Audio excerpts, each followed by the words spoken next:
Please, আর না, ব্যথা পাচ্ছি, আমার আর সহ্য হচ্ছে না। আমাকে অন্তত এখন ছেড়ে দিন প্লিজ, আমার আর সহ্য হচ্ছে না।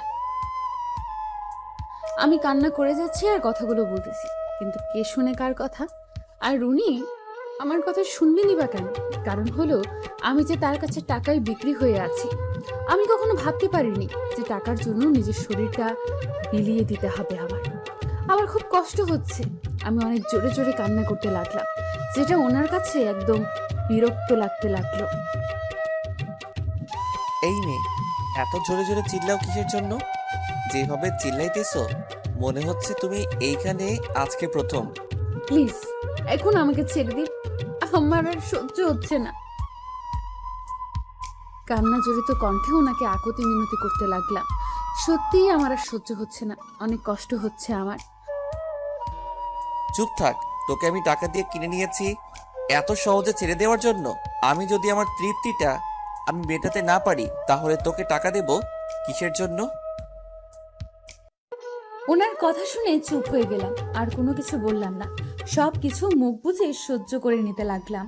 উনি তো ভুল কিছু বলেনি, যা বলেছে সব ঠিক বলেছে। কারণ আমি তার কাছে টাকা নেব আর উনি আমাকে এমনি এমনি টাকা দিবে নাকি?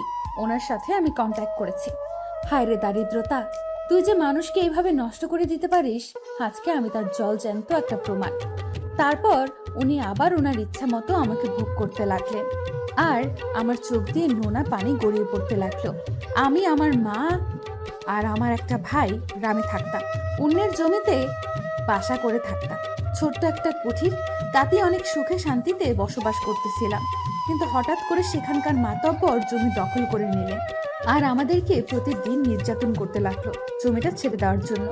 বাধ্য হয়ে জমিটা ছেড়ে দিয়ে শহরের উদ্দেশ্যে রওনা দিলাম। সবাই বলে শহরে নাকি অনেক টাকা পয়সা, শহরে আসলেই নাকি টাকার অভাব হয় না। অনেক মুরব্বীরা বলে একটু কষ্ট করলেই নাকি টাকার অভাব হয় না শহরে। তাই আমরা চিন্তা করলাম আমরা তো খেটে খেতে পারবো, তাই কিছু টাকা ধার নিয়ে শহরের উদ্দেশ্যে চলে আসলাম। তারপর শহরে চলে আসলাম। শহরে আসলাম ঠিকই, কিন্তু এখানে তো আমরা কিচ্ছু চিনি না। কোনো রাস্তা, কোন রাস্তা কোন দিকে চলে গেছে কিছুই তো বুঝতেছি না। হঠাৎ করে রাস্তা পার হতেই আমি আর আমার মা রাস্তা পার হওয়ার পর পেছনে তাকিয়ে দেখি ভাইয়া এখনো রাস্তার মাঝে। ভাইয়াকে তাড়াতাড়ি আসতে বললাম। হঠাৎ করে একটা কার কোথা থেকে এসে ভাইয়াকে সজোরে আঘাত করলো। ভাইয়া ছিটকে গিয়ে রাস্তার মাঝে পড়লো। এটা দেখার পর মা সজোরে কান্না করতে করতে ভাইয়ার কাছে দৌড়ে গেল। আমি সেখানেই স্থির হয়ে বিষয়টা অনুভব করতে লাগলাম, আমাদের সাথে এখন কি হয়ে গেল। আমি তাৎক্ষণিকভাবে দৌড়ে ভাইয়ার কাছে গেলাম। একটা রিক্সাওয়ালাকে কান্না করতে করতে বললাম একটা হাসপাতালে নিয়ে যেতে। আমরা এখানকার কোনো কিছু চিনি না। রিক্সাওয়ালাটা অনেক ভালো ছিল, তিনি তাৎক্ষণিকভাবে আমাদেরকে নিকটস্থ একটা হাসপাতালে নিয়ে গেলেন এবং রিক্সাওয়ালাটা আমাদেরকে অনেক সাহায্য করলেন। আমার ভাইয়াকে ধরে হাসপাতালের ভেতরে নিয়ে গেলেন এবং একটা নার্সের সাহায্যে একটা কেবিনে নিয়ে গেল আমার ভাইকে, এবং ডাক্তারকে ডাক দিলেন উনি নিজেই।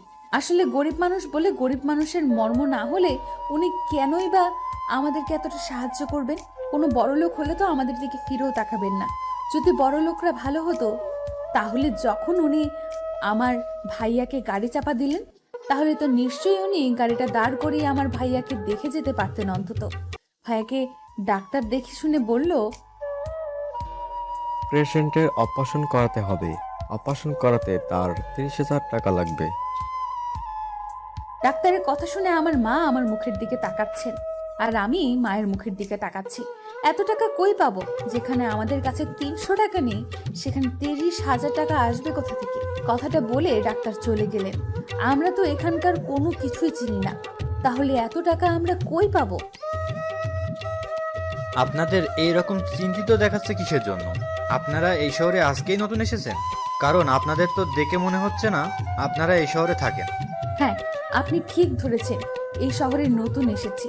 এসেই এত বড় বিপদে পড়বো ভাবতে পারিনি। এখন আমরা কি করব ভেবে পাচ্ছি না। তারপর রিক্সাওয়ালা আমাকে একটা কাজের সন্ধান দেয়, সেখানে আমি কাজ করতে লাগলাম। 2-1 দিন কাজ করছি, আর ভাইয়াকে কিছু ওষুধ তা দিয়ে কিনে দিয়েছি, আর ডাক্তারের অল্প কিছু বিল দিয়েছি। কিন্তু এইভাবে কাজ করলে তো আর ভাইয়ার অপারেশনের টাকা জমাতে পারবো না। দু একদিনে বেশ কয়েকজনের সাথে পরিচিত হয়ে গেলাম। সবার কাছে হাত পেতেছি, সবাই শুধু দূর দূর করে তাড়িয়ে দিয়েছে। তারপর সেখানে একজন মহিলার সাথে পরিচয় হয়, আর সেই মহিলাই আমাকে এই কাজের পরামর্শ দেয়। আসলে মহিলাটা নাকি আগে থেকে এই ব্যবসা করে। আমি তাকে মুখের উপর না করে দেই। তারপর দিন ডাক্তার আমাকে বলল, আগামী 3 দিনের মধ্যে অপারেশনের টাকা হসপিটালে জমা দিতে না পারলে আমার ভাইয়াকে নাকি আর হসপিটালে রাখবে না। এটা শোনার পর আমার সবকিছু যেন ঘুরতে লাগলো। কি হবে এখন, কি করব? তারপর আর কি করার, নিজেকে বিলীন করে দিলাম নিজের সবকিছু। আসলে যারা দরিদ্র বা একটু মধ্যবিত্ত পরিবারের মেয়ে, তারাই হয়তো গল্পটা বুঝতে পারবে, আর যারা একটু ধনী বা ধনীর দুলালি, তারা হয়তো গল্পটা বুঝতে পারবে না। এই যে মেয়ে, আর কান্না করতে হবে না। এই নাও, তোমার সবকিছু পরে রেডি হয়ে নাও। ওনার কথা শুনে চোখ খুলে তাকিয়ে দেখলাম উনি বিছানা থেকে নেমে সামনে সবকিছু পরে রেডি হয়ে দাঁড়িয়ে আছেন। আমি এতটাই চিন্তায় মগ্ন ছিলাম যে কখন উনি উঠে গেছে আমি নিজেই বুঝতে পারিনি। তাড়াহুড়ো করে সবকিছু পরে রেডি হয়ে দাঁড়িয়ে রইলাম। উনি পকেট থেকে 3টা বান্ডিল বের করে আমার হাতে ধরিয়ে দিলেন। ঘড়ির দিকে তাকিয়ে দেখি ভোর 5টা। তার মানে আর কিছুক্ষণ পরেই সকালের আলো ছড়িয়ে পড়বে সারা পৃথিবীতে। কিন্তু আজকে এই কালো রাত কখনো ভুলতে পারবো না আমি। কি হলো, এখানে এখনো দাঁড়িয়ে আছো কিসের জন্য? যাও এখন। আসলে আমি এখানকার কোনো রাস্তাঘাট চিনি না। আপনি আমাকে রাতে নিয়ে এসেছেন, আর আমি কোনো কিছু ভালো করে দেখতে পারিনি। ও, তাহলে এই ব্যাপার, বুঝতে পেরেছি। এখন আমাকে গিয়ে তোমাকে আগের জায়গায় নামিয়ে দিয়ে আসতে হবে, তাই তো? ওনার সাদামাটা ব্যবহারটা দেখে আমি অনেকটা অবাক হয়ে গেলাম। অনেক। কিভাবে এত ভালো ব্যবহার করতে পারে আমার সাথে, আমার মতো একটা নষ্ট মেয়ের সাথে? আমি মাথা নাড়িয়ে হ্যাঁ সুযোগ জবাব দিলাম ওনাকে। তারপর উনি যেতে লাগলেন, আর আমি ওনার পেছনে পেছনে। উনি গিয়ে গাড়িতে বসলেন, ওনার পাশে আমাকে বসতে বললেন। আমি প্রথমে না বললাম। উনি আমাকে ধমক দিয়ে বসতে বললেন। বাধ্য হয়ে ওনার পাশেই বসলাম। নাও, এবার শুরু করো। ওনার কথার মাথা মুন্ডু আমি কিছুই বুঝলাম না, তাই চুপচাপ বসে রইলাম। কি হলো, কিছু বলতে বলছি, এইভাবে চুপচাপ থাকতে বলিনি। আপনি অনেকটা আজব ব্যবহার করতেছেন এখন, কারণ আপনি তো আমাকে কোনো প্রশ্ন করেননি, আর আমি হঠাৎ করে আপনাকে কি বলবো? আচ্ছা, তোমাকে কিছু বলতে হবে না, আমি বলতেছি। আমি একটা বড়লোক বাপের নষ্ট ছেলে। শুনতে অবাক লাগতেছে, তাই না? কিন্তু এটাই সত্যি। আমি অনেক মেয়ের সাথে রাত কাটিয়েছি, অনেক কিছু করেছি। এমন কোনো খারাপ কাজ নেই যে আমি করিনি। আমার কথাগুলো শুনে আমার কাশি হচ্ছে। আমি এতটাই খারাপ। আচ্ছা, আপনি আমাকে এসব কথা বলছেন কিসের জন্য? আমি তো আপনার চেনা পরিচিত কেউ না। চেনা পরিচিত কেউ না, এটা সত্যি, কিন্তু তার থেকেও আপন কেউ হতে পারো। আমি আপনার কথা বুঝতে পারতেছি না, যা বলবেন ক্লিয়ারলি বলেন। উনি কথা না বলে শুধু একটা মুচকি হাসি দিয়ে সামনে তাকিয়ে গাড়ি চালাতে লাগলো। সামনে একটা ফার্মেসির চোখ পড়তেই আমি ওনাকে গাড়ি দাঁড় করাতে বললাম। উনি গাড়ি দাঁড় করিয়ে আমাকে প্রশ্ন করলেন, হঠাৎ করে আবার আপনার কি হলো যে? হঠাৎ করে উনি চুপ হয়ে গেলেন। উনি গাড়ি থেকে নেমে ফার্মেসির দিকে যেতে লাগলেন। আমি অবাক হয়ে তাকিয়ে রইলাম। কোনো কথা না বলে উনি হঠাৎ করে ফার্মেসিতে যাচ্ছেন কিসের জন্য? উনি ফার্মেসিতে কিছুক্ষণ অপেক্ষা করে আবার গাড়ির দিকে আসতে লাগলেন। গাড়িতে উঠে আমার দিকে একটা পেইন কিলার ধরলেন। আজব তো, উনি কিভাবে বুঝতে পারলেন যে এখন আমি এটাই কিনতে ফার্মেসিতে যাব? এইভাবে অবাক হয়ে আমার দিকে তাকিয়ে না থেকে তাড়াতাড়ি একটা হাতে নাও, আর আমি গাড়ি চালাতে শুরু করে দেই। আমি সবকিছু জানি, তোমাকে তো বললামই। তারপর উনি আমাকে হাসপাতালের সামনে নামিয়ে দিয়ে চলে গেলেন, আর যাওয়ার আগে বললেন যে খুব তাড়াতাড়ি দেখা হচ্ছে আমাদের। আমি বুঝলাম না ওনার কথাগুলো। আমার মাথায় শুধু একটাই টেনশন, এখন টাকাগুলো হসপিটালে জমা দেব, আর আমার ভাইয়ের অপারেশন হবে, আর আমরা এই শহর থেকে চলে যাব। কিন্তু একটা ভয় হচ্ছে, মাকে কি জবাব দিব যদি জানতে চায় আজকে রাত কোথায় ছিলাম? এত ভয় পেলে চলবে না, নিজেকে একটু ঠিক রাখতে হবে, তাহলেই হবে। মায়ের কাছে ধরা পড়া যাবে না। আমি ভয়ে ভয়ে কেবিনে প্রবেশ করলাম। কেবিনে প্রবেশ করে দেখি মা ভাইয়ের মাথার কাছে বসে ভাইয়ার মাথায় বিলি কেটে দিচ্ছে। আমার মা আমাকে দেখতে পেয়ে আমার দিকে অবাক দৃষ্টিতে তাকিয়ে আছে। তার চোখ দেখে বোঝা যাচ্ছে যে মা আমাকে জিজ্ঞেস করতে চাচ্ছে আমি রাতে কোথায় ছিলাম। কিন্তু মুখ ফুটে প্রশ্নটা করতেছে না। কি রে, আজকে এরকম দেখাচ্ছে কিসের জন্য? আর সারা রাত কোথায় ছিলি? দেখো মা, এত প্রশ্ন ভালো লাগে না। টাকা এনেছি, এখন হসপিটাল ব্যাংকে জমা দিয়ে আসি। আমি তোর মা, আমার সাথে তুই এভাবে কখনো কথা বলিসনি। আজকে তুই হঠাৎ করে একথা বলতেছিস, নিশ্চয়ই কোনো ঘটনা ঘটিয়েছিস। আমার থেকে সত্যি কথাটা লুকানোর চেষ্টা করবি না।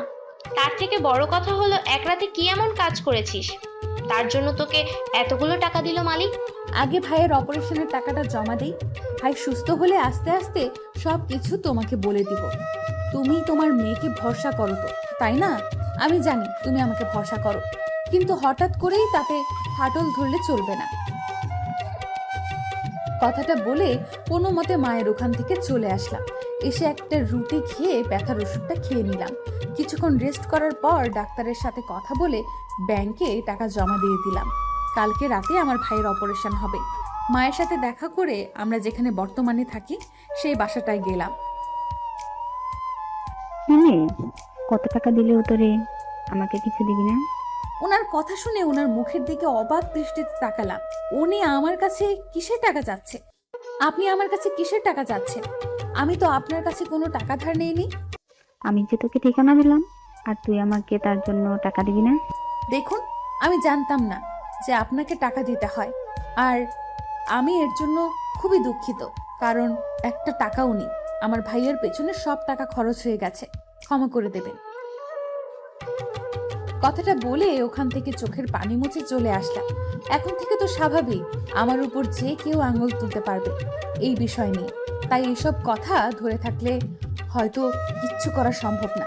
তার থেকে এসব কথা এড়িয়ে চলাই আমার জন্য হয়তো মঙ্গলজনক হবে। যদি আমি এসব কথা ধরতে যাই তাহলে হয়তো আমার জীবনটা শেষ হয়ে যাবে। আমি জেনে শুনে এই পথে পা বাড়িয়েছি। বাসার ভেতরে প্রবেশ করে বাসার কিছু কাজ করে হসপিটালের উদ্দেশ্যে রওনা দিলাম। রাস্তার এক সাইড দিয়ে হেঁটে যাচ্ছি, হঠাৎ করে অচেনা কণ্ঠ থেকে আমার নামটা শুনতে পেলাম। আমি অবাক, কারণ এখানে তো আমাকে কেউ চেনে না বা আমার নাম জানে না। তাহলে কে আমাকে ডাকতে পারে? তাই একটু বিষম খেয়ে পেছনে ঘুরে তাকালাম। তাকিয়ে কাউকে দেখতে পেলাম না চেনা পরিচিত। তাই আবার উল্টো হয়ে হাঁটা শুরু করলাম হসপিটালের দিকে। আবার শুনতে পেলাম সেই অচেনা কণ্ঠটা আমার নাম ধরে ডাকতেছে। দাঁড়িয়ে গেলাম। এতক্ষণ থেকে যে গলা ফাটিয়ে চিল্লাচ্ছি, তোমার নামটা ধরে ডাকতেছি, শুনেও না শোনার ভান ধরে হেরে যাওয়ার কারণ কি? ঝাঁঝালো কণ্ঠে কথাটা শুনে একটু ভয় পেয়ে গেছিলাম। পরে ভালোভাবে তাকিয়ে দেখলাম রাতের সেই লোকটা। আমি তো তার নাম জানি না। আপনি যে এইভাবে আমাকে ধমকাচ্ছেন, আমি কি আপনাকে চিনি বা আপনার কণ্ঠটা চিনি? না। আপনি হঠাৎ করে আমার নাম ধরে ডাকলেন, আর আমি কিভাবে জানবো যে এখানে শুধু এই নামটা আমারই, অন্য কারো না? হয়েছে, আর ফাপড়বাজি করতে হবে না। এখন কোথায় যাচ্ছেন, আর এই অবেলায় বাসা থেকে বের হওয়ার কারণ কি? আপনার মতো তো আর আমি বড়লোকের দুলালি না যে আমাকে বাসায় থাকতে হবে। এই সময় দারিদ্র্যের সম্মুখীন হওয়া একটা মানুষ আমি। আমাকে যে কোনো সময়ে বাসার বাইরে বের হতেই হয়, সেটা দিন বা রাত। কত চাপাবাজি তো ভালোই শিখছেন। এখন আমার প্রশ্নের উত্তর দেন, কোথায় যাওয়া হচ্ছে? এখন আমি হসপিটালে যাচ্ছি। হসপিটালে যাচ্ছেন মানে? হসপিটালে কি আপনার? যদি অন্য কোনো দিন দেখা হয় তাহলে বলবো, আজকে আমার সময় নেই, এখন আমাকে যেতে হবে। আমার তো কোনো সমস্যা নেই, আমি আপনার সাথে যাচ্ছি আর আপনার গল্প শুনতেছি। বলেন, আপনি বলতে থাকেন, আমি শুনতেছি। আপনি কি পাগল হয়ে গেলেন নাকি? আপনি কেন আমার সাথে যাবেন, তাও আবার হসপিটালে? আমার যখন যা ইচ্ছে হয় আমি তাই করি, আমার কোনো সমস্যা নেই। আপনার কোনো সমস্যা আছে? হ্যাঁ, আমার অনেক সমস্যা আছে। আপনাকে আমার সাথে যাওয়া যাবে না। আমি এখন একাই যাব, আর আপনি আপনার বাসায় যান। তাহলে তো আর কোনো কথাই চলবে না। এখন আমি আপনার সাথে যাচ্ছি, এটাই ফাইনাল। আমি যেটা একবার বলি সেটা করে তারপর সেখান থেকে চলে যাই। তো এখন আমাকে আপনার সাথে নিতেই হবে, যতই সমস্যা হোক আপনার। এই কেমন ঝামেলায় পড়লাম রে বাবা, এই ছেলেকে বুঝতেছি না। এখন কি করব? যদি এখন ওনাকে আমার সাথে নিয়ে যাই তাহলে তো মা নানা ধরনের প্রশ্ন করবে। কি করব এখন আমি? আপনি একটু বোঝার চেষ্টা করেন। এখন আপনাকে আমার সাথে যাওয়া যাবে না। মা দেখলে অনেক সমস্যা হবে, আর আমাকে অনেক ধরনের প্রশ্নের সম্মুখীন হতে হবে। একবার বলেছি যাব, তো এত কথা হচ্ছে কিসের জন্য? আমি যাব তো যাব। কথাটা বলে উনি ডেভিল স্মাইল দিতে লাগলেন। আর যেটা আমার কাছে একদম বিরক্তিকর লাগতেছে, অনেক অসহ্যকর একটা হাসি। আপনার এই বিরক্তিকর দাঁতগুলো আর কখনো আমার সামনে মেলে ধরবেন না। তাহলে তো এখন থেকে এটা দাঁতগুলো বেশি বেশি বের করব, কারণ যার যেটা বিরক্তিকর আমি সেটাই বেশি করি, বুঝতে পারতেছেন? এখন থেকে আমার ঝামেলা আপনাকে কতটা সহ্য করতে হবে? ওয়েট, একটা কথা আমি বুঝতে পারলাম না। এখন থেকে আপনার অসহ্যকর দাঁতগুলো আমাকে রেগুলার দেখতে হবে, তার কারণ কি? আপনার সাথে তো আজকের পর থেকে আমার আর কোনো দিন দেখা হবেই না, তাহলে আপনার দাঁতগুলো আমাকে রেগুলার দেখতে হবে কিসের জন্য? খুব দুঃখের সাথে বলতে হচ্ছে যে আপনার সাথে আমার রেগুলার দেখা হবে। ইম্পসিবল, এটা কোনোভাবেই সম্ভব না। আমি চাচ্ছি না আপনার সাথে আর আমার দ্বিতীয়বার দেখা হোক। এই তো ভুল কথা বললা তুমি, কারণ এটা আমাদের দ্বিতীয়বার দেখা না, তৃতীয়বার দেখা আমাদের হবেই, কারণ তুমি দ্বিতীয়বার দেখার কথা বলেছো, আর দ্বিতীয়বার দেখা তো হয়েই গেল। কথাটা বলা সেই 32 পাটির দাঁত বের করে খিলখিল করে হাসতে লাগলেন, যেটা আমার কাছে একদম বিরক্ত লাগতেছে। ওনার সাথে আর কোনো কথা না বলে রাগ দেখিয়ে যেতে লাগলাম, আর উনি আমার পেছনে গান গাইতে গাইতে হাসতে হাসতে আসতে লাগলেন। এই যে মেয়ে, এইভাবে কি হেঁটে হেঁটে হসপিটালে যাওয়া যায়? একটা রিক্সা নিলে কেমন হয়? আমি যাব রিকশায়, তাও আবার আপনার সাথে। এটা ভাবতে পারলেন কিভাবে আপনি? না, ভাবতে পাওয়ার কি আছে? সারা রাত তো আমার সাথে থেকেছিলেন, তাই না? এখন রিক্সায় যাওয়া এটা তো স্বাভাবিক, এতে আবার ভাবার কি আছে? আপনার সাথে রাতের পর থেকে সম্পর্ক শেষ হয়েছে। আমি আপনার কাছে টাকার বিনিময়ে আমার দেহ দিয়েছিলাম, আপনি টাকার বিনিময়ে সেটা ভোগ করেছেন। এখন আপনার সাথে আমার আর কোনো লেনদেন নেই। আপাতত কোনো লেনদেন নেই, কিন্তু একটু পর হবে, সমস্যা নাই, যে কোনো একটা বিনিময় লেনদেন করে নেব। ওনার সাথে কথা বলতে বলতে রাস্তার মাঝখানে চলে এসেছিলাম। হঠাৎ করে একটা গাড়ি এসে আমাকে ধাক্কা দিল। গাড়িওয়ালা কয়েকটা কথা শুনে গাড়ি নিয়ে চলে গেল। দেখুন, আপনার এসব বাজে ব্যবহার আমার একদম সহ্য হচ্ছে না। দেখুন, রাস্তার লোকগুলো তো আমাদের দিকে বাজে দৃষ্টিতে তাকিয়ে আছে, তার উপর আপনার প্যারা। এখনই তো আমি মারা যেতাম। মারা গেলে তো জেতা, আমার কোনো সমস্যা নেই, যতক্ষণ বেঁচে আছো আমার অত্যাচার সহ্য করতেই হবে। আমি ওনার সাথে আর কোনো তর্ক করলাম না। হাটতারা লোকের সাথে তর্ক করতে নেই, তাও উনি আমার পিছু ছাড়ছে না, আমার পেছনে আসতেছে। আমি দৌড়ে গিয়ে যে কোথাও লুকাবো সেটার কোনো স্কোপ নেই। মুখ বুজে ওনার রিফটিজিংগুলো সহ্য করতেই হচ্ছে আমাকে। আমার মনে শুধু একটাই ভয়, মা যদি দেখে ফেলে তাহলে কি হবে। শেষ পর্যন্ত হাসপাতালের কাছে চলে আসলাম। হাসপাতালের কাছে চলে এসে ফিরে দেখি উনি উধাও। হাফ ছেড়ে বাঁচলাম। একটু শান্তি মতো নিঃশ্বাস নিয়ে হাসপাতালের ভেতরে প্রবেশ করলাম। এই মেয়ে আমাদের হসপিটালে কি করে? আর একটু হলেই তো আব্বুর কাছে ধরা খেয়ে যেতাম। সিসি ক্যামেরা ফুটেজে দেখতো যে আমি একটা মেয়ের পিছনে পিছনে যাচ্ছি, কিন্তু এটা তো আমাকে জানতেই হবে যে মেয়েটা কেন হসপিটালে, কি কাজ, এটা তোমাকে জানতে হবে, না হলে তো আমার প্ল্যান কাজে দিবে না। আবার কোথায় গিয়েছিলি? আমি তো তোর টেনশনে আরো নাজেহাল হয়ে যাব। আমাকে নিয়ে এত টেনশন করতে হবে না, তুমি ভাইয়াকে সবসময় দেখে শুনে রাখো। আমি একটু বাসায় গিয়েছিলাম, আমরা যেখানে এখন বর্তমানে থাকি সেখানে গিয়েছিলাম। গিয়ে কিছু কাজ করে তারপর আসলাম। আর হসপিটালের টাকা দিয়ে দিচ্ছে, কালকে রাত্রে ভাইয়ার অপারেশন হবে। সেটা তো অনেক খুশির খবর। আচ্ছা, তুই তাহলে তোর ভাইয়ার এখানে একটু থাক, আমি একটু বাইরে থেকে আসতেছি। আমি ভাইয়ার মাথার কাছে একটা চেয়ার টেনে বসলাম, আর আম্মু বাইরে গেল। আমি শুধু ভাবতেছি, গ্রামে আমরা কত সুখে শান্তিতে ছিলাম, আমাদের ভাগ্যে কি এটাই লেখা ছিল? কেন আমাদের সাথে এরকমটা হলো? আমরা তো কারো কোনো ক্ষতি করিনি, আমি তো আমাদের মতো ছিলাম। আনমনে ভাবতেছিলাম, হঠাৎ কারো পায়ের আওয়াজ শুনে ভাবনা ছেড়ে দিলাম। ভাবনা ছেড়ে দিয়ে পেছনে তাকিয়ে দেখি আপনি শেষ পর্যন্ত এখান পর্যন্ত চলে এসেছেন। আর কত জ্বালাবেন আমাকে? প্লিজ, এখন আপনি আমাকে জ্বালাবেন না, প্লিজ আপনি এখান থেকে চলে যান। একটু পরেই আম্মু এখানে চলে আসবে, তখন কি না কি হয়ে যাবে। আপনি প্লিজ চলে যান। ওনাকে হাত জোর করে অনুনয় বিনয় করে বলতে লাগলাম, কিন্তু উনি আমার কথা শুনে হেসে যাচ্ছে। আর এখন ওনাকে খুন করতে ইচ্ছে করতেছে আমার। আপনার সাহস কি করে হয় একজন ডাক্তারকে হসপিটাল থেকে তাড়িয়ে দিচ্ছেন? বাহ, বুঝতেছি না, আপনার মাথা কি ঠিক আছে? আপনাকে কি পাবনায় পাঠাতে হবে নাকি? আচ্ছা ওয়েট, আমি একজন ডাক্তারকে পাঠিয়ে দিচ্ছি এই কেবিনে, যে আপনার চেক আপ করবে, আর আমি আমার পেশেন্ট চেক আপ করবো। কি আবোল তাবোল কথা বলতেছেন? আপনি মেয়াদ উত্তীর্ণ গাঁজা খেয়ে এসেছেন নাকি? আপনি ডাক্তার আর সেটাও আমাকে বিশ্বাস করতে হবে? ইম্পসিবল। আপনি এই রুম থেকে চলে যান এক্ষুনি। আহা, এত রাগ দেখাতে নেই সোনা, একটু রাগটা কমাও, একটু একটু ধৈর্য ধরো, তাহলে সবকিছু বুঝতে পারবা। এখন এখান থেকে বাইরে গিয়ে অপেক্ষা করুন, আর আমাকে শান্তি মতো আমার পেশেন্টকে দেখতে দেন, বুঝছেন? আমি কখনোই বিশ্বাস করি না যে আপনি একজন ডাক্তার। একজন মাতাল মানুষ কখনো ডাক্তার হতে পারে না। একজন ডাক্তার কখনো এইভাবে চলাফেরা করতে পারে না, বুঝছেন? আর আপনি আমার ভাইয়ের কিসের চেক আপ করবেন? উনি আমার কথায় কোনো পাত্তা না দিয়ে রুম থেকে চলে গেলেন। বুঝতে পারলাম না হঠাৎ ওনার কি হয়ে গেল।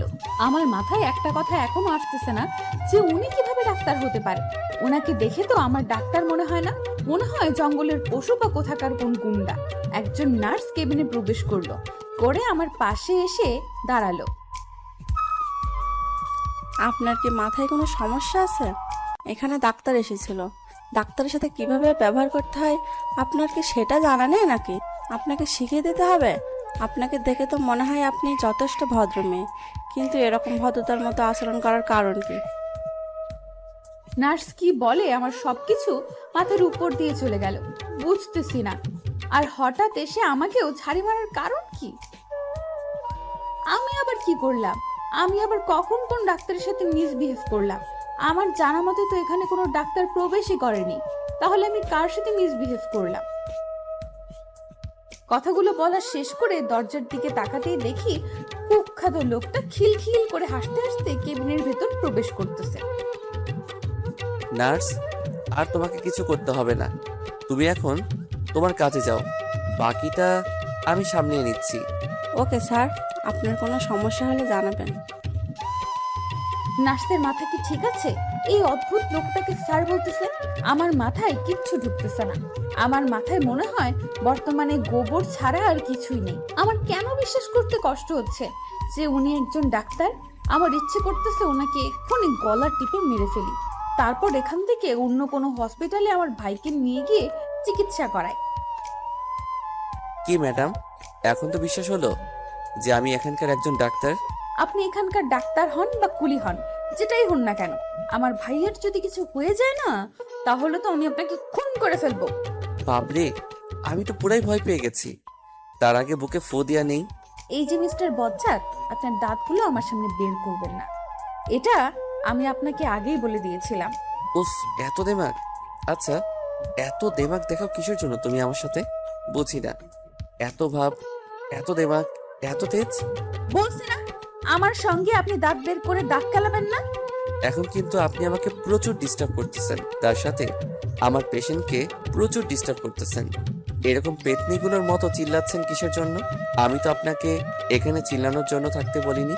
আপনি এখানে চুপচাপ থাকবেন, চেক আপ করবো, তারপর এখান থেকে চলে যাব। আর একটা কথা, আপনি পেশেন্টের কি হন? সেটা আমি চিল্লিয়ে চিল্লিয়ে অনেকবার বলেছি, আর বলতে পারবো না। এখন আমি আমার মুখটা বন্ধ করে বেরিয়ে যাচ্ছি, আর আপনি আপনার তাড়াতাড়ি দায়িত্ব শেষ করে কেবিন থেকে চলে যান। কথাটা বলে ওখান থেকে রাগ দেখিয়ে বেরিয়ে চলে আসলাম। এই লোকটা নিজেকে কি ভাবে? আর এই লোকটা আমার পেছনে পড়ে আছে কিসের জন্য? তিনি তো অনেক ধন সম্পদের মালিক, তাহলে প্রতিদিন রাতে আমার থেকেও ভালো ভালো মেয়েকে ডিজার্ভ করতে পারে। তাহলে আমার সাথে কি চায়? এই মেয়েটাকে এত ভালো লাগে কেন? যতই দেখি ততই ভালো লাগে। তার সাথে তার কিউট রাগ আর তার মুখের কিউটনেস হেব্বি। মেয়েটার ভাগ্য খারাপ যে আমার মতো একটা বজ্জাত ছেলে তার পিছনে পড়ে গেছে। এখন তার লাইফটা সুন্দর থাকবে না, কিন্তু আমার লাইফ অনেক সুন্দর থাকবে। তোমার জন্য সুন্দরী কিউটের ডিব্বা রাগী রাজকন্যা। কি রে মা, তুই এখানে বাইরে বসে আছিস কিসের জন্য? আমি তো তোকে ভিতরে থাকতে বলেছিলাম। ভেতরে একটা কুত্তা হাতি বিড়ালের মতো লোক, তাই আমাকে বাইরে থাকতে হচ্ছে। কিসব আবল তাবল কথাবার্তা বলতেছিস তুই? মাথা ঠিক আছে তো? তুই উল্টাপাল্টা কথা বলতেছিস। ধুর, আমি সব কি ব্যবহার করতেছি মায়ের সাথে? আসলে মা ভেতরে ডাক্তার ভাইয়ের চেক আপ করতেছে, তো তিনি বলল আমাকে বাইরে অপেক্ষা করতে, তাই আমি বাইরে অপেক্ষা করতেছি। ও আচ্ছা, তাই বল। কিন্তু তুই একটু আগে যেটা বললি আমি তো ভয় পেয়ে গিয়েছিলাম। আন্টি, আপনার মেয়ের কি মাথার কোনো প্রকার সমস্যা হচ্ছে, বা ছোটবেলায় কি মাথায় কোনো প্রকার আঘাত পেয়েছিল? না তো বাবা, হঠাৎ করে এরকম প্রশ্ন করতেছো। আমার মেয়ে কি তোমাকে কিছু বলেছে? মনে কিছু নিও না আবার, আমি তোমাকে তুমি করে বললাম। মনে কিছু নিও না, আমি আবার তোমাকে তুমি করে বললাম। আর দীক্ষিতা দেখে বাঁচি না। তুমি যদি লোকটার সত্যি ঘটনা জানো, তাহলে তুমি এই লোকটাকে এত ঘৃণা করবে যা বলার অপেক্ষায় রাখে না। না আন্টি, সেটা কোনো ব্যাপার না। আপনি আমার মায়ের বয়সে সমতুল্য। আপনি আমাকে তুমি করে বলবেন না তো কে আমাকে তুমি করে বলবে? আম্মু ভিতরে যাই, আর উনি হলেন আমাদের নতুন ডাক্তার। ও আচ্ছা, তাহলে তুমিই আমার ছেলের অপারেশন করবে? জি আন্টি, দোয়া করবেন যেন খুব ভালো করে অপারেশনটা করতে পারি। অবশ্যই দোয়া করব বাবা। আর তুমি একটু দেখে শুনে আমার ছেলেটাকে তাড়াতাড়ি সুস্থ করে দাও, আমরা গ্রামে ফিরে যাব, আর এখানে থাকবো না। ও আচ্ছা, তাহলে ম্যাডামদের বাসা গ্রামে, আর তারা নতুন শহরে এসে বিপদে পড়ছে, যার ফলে এখন বুঝতে পারতেছি আস্তে আস্তে। কিন্তু আন্টি, আপনাদের তো মনে হচ্ছে আর গ্রামে যাওয়া হচ্ছে না, কারণ আপনার মেয়ে আমার। থাক, বলা যাবে না, অন্য একদিন বলবো। এখন মনের কথা মনেই থাক। কি হলো বাবা, কি এমন চিন্তা করতেছো? কিছু না আন্টি, আপনি ভেতরে গিয়ে বসেন, আমি আপনার মেয়ের সাথে কিছু কথা বলতেছি অপারেশনের বিষয় নিয়ে। আমার সাথে বলতে হবে কেন? আম্মুকে বললেই তো হয়। আমি ভাইয়ের কাছে গিয়ে বসি। আন্টি হয়তো বুঝতে পারবেন না, কিন্তু আপনি ঠিকই বুঝতে পারবেন। তাই আপনার সাথে এই বিষয়টা নিয়ে ডিসকাস করা উত্তম হবে। হাসপাতালের কাছে চলে এসে ফিরে দেখি উনি উধাও। হাফ ছেড়ে বাঁচলাম। একটু শান্তি মতো নিঃশ্বাস নিয়ে হাসপাতালের ভেতরে প্রবেশ করলাম। এই মেয়ে আমাদের হসপিটালে কি করে? আর একটু হলেই তো আব্বুর কাছে ধরা খেয়ে যেতাম। সিসি ক্যামেরা ফুটেজে দেখতো যে আমি একটা মেয়ের পিছনে পিছনে যাচ্ছি। কিন্তু এটা তো আমাকে জানতেই হবে যে মেয়েটা কেন হসপিটালে, কি কাজ, এটা তোমাকে জানতে হবে। না হলে তো আমার প্ল্যান কাজে দিবে না। আবার কোথায় গিয়েছিলি?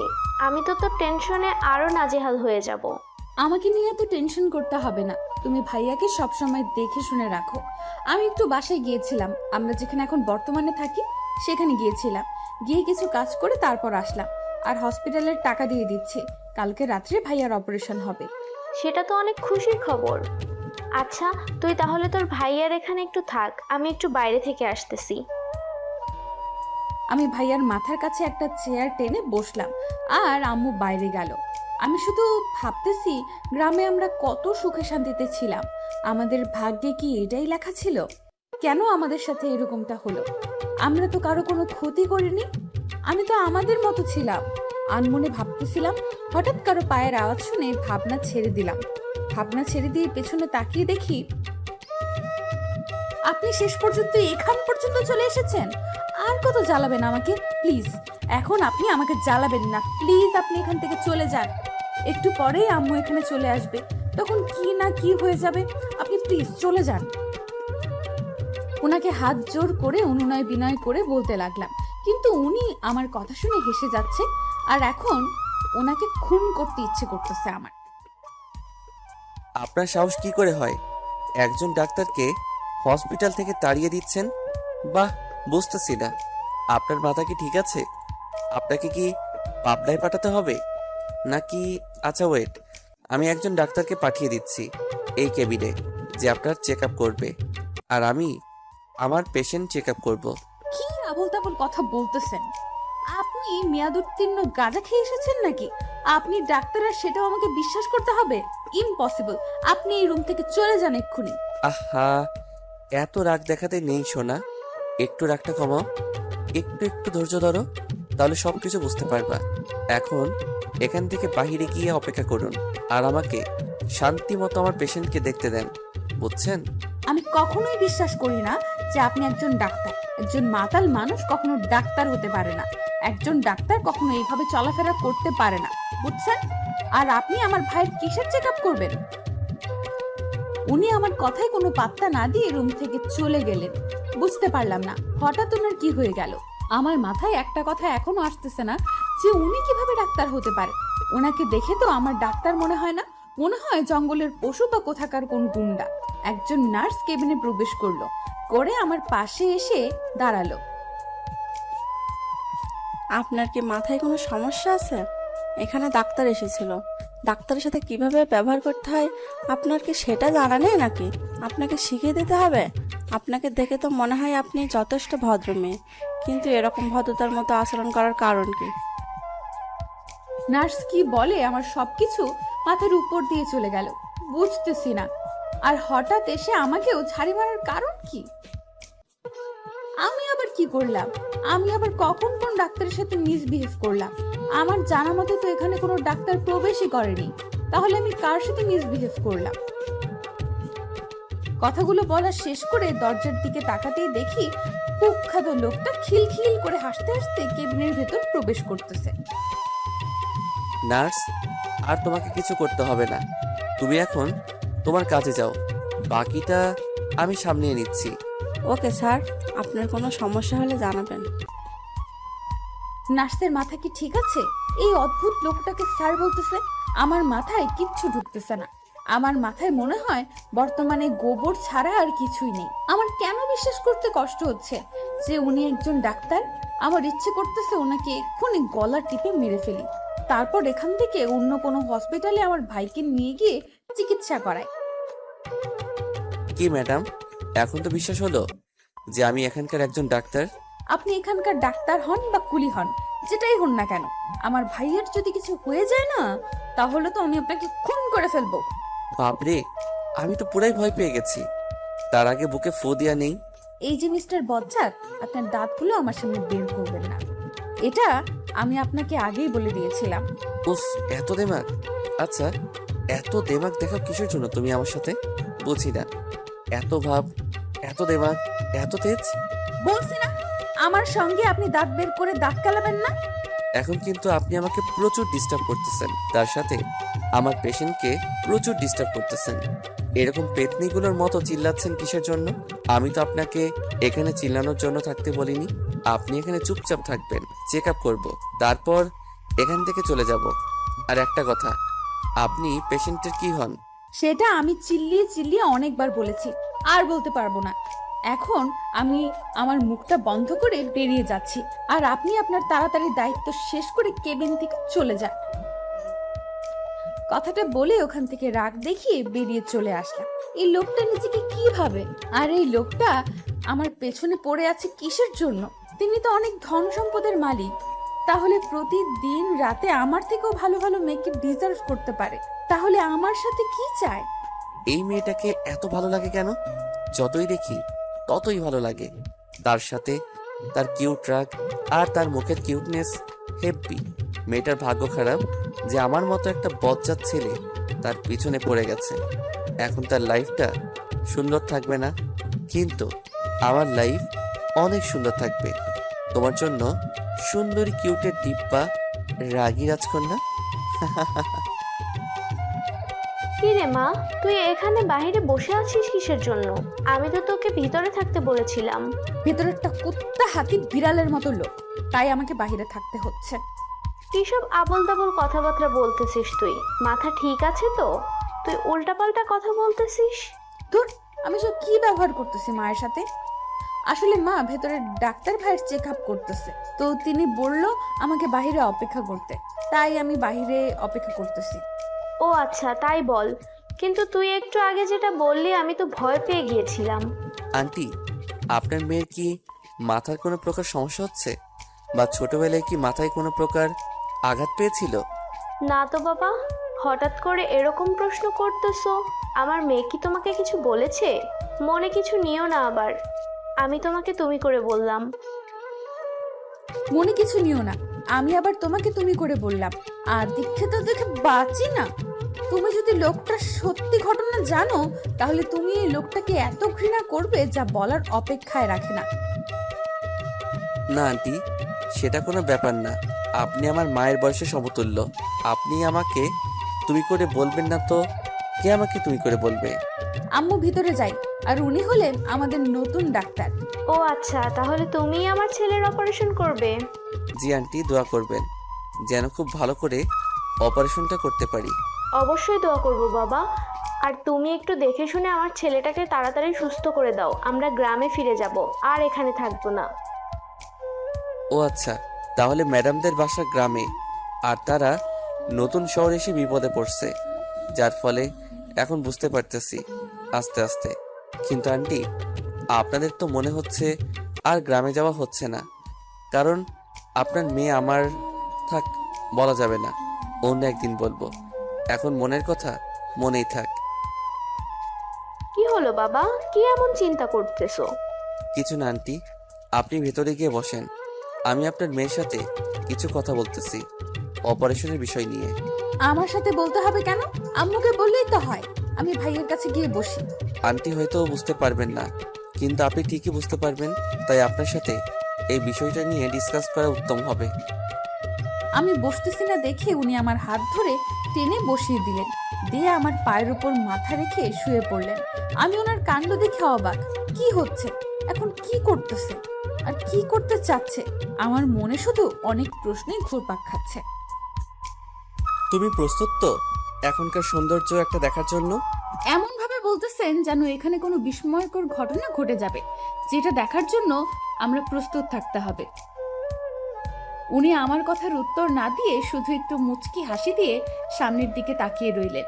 আমি ওনার সাথে কথা বললাম না, অপেক্ষা করতে লাগলাম যে এই জায়গাটার বিশেষত্ব কি, যার জন্য অপেক্ষা করতে হচ্ছে আমাদের। আর কতক্ষণ অপেক্ষা করতে হবে আমাদের এখন বলতে পারেন? আর বেশিক্ষণ অপেক্ষা করতে হবে না, সূর্য অস্ত যাচ্ছে আর কিছুক্ষণ পরেই। আর কিছুক্ষণ পর কি হবে সেটা বলে দেন, তাহলেই তো হয়ে গেল। সেটা যদি বলে দেই তাহলে তোমাকে এতক্ষণ এখানে অপেক্ষা করে রাখলাম কিসের জন্য? তাহলে তো তোমাকে রাস্তায় বলে দিতে পারতাম যাইতে চাইতে।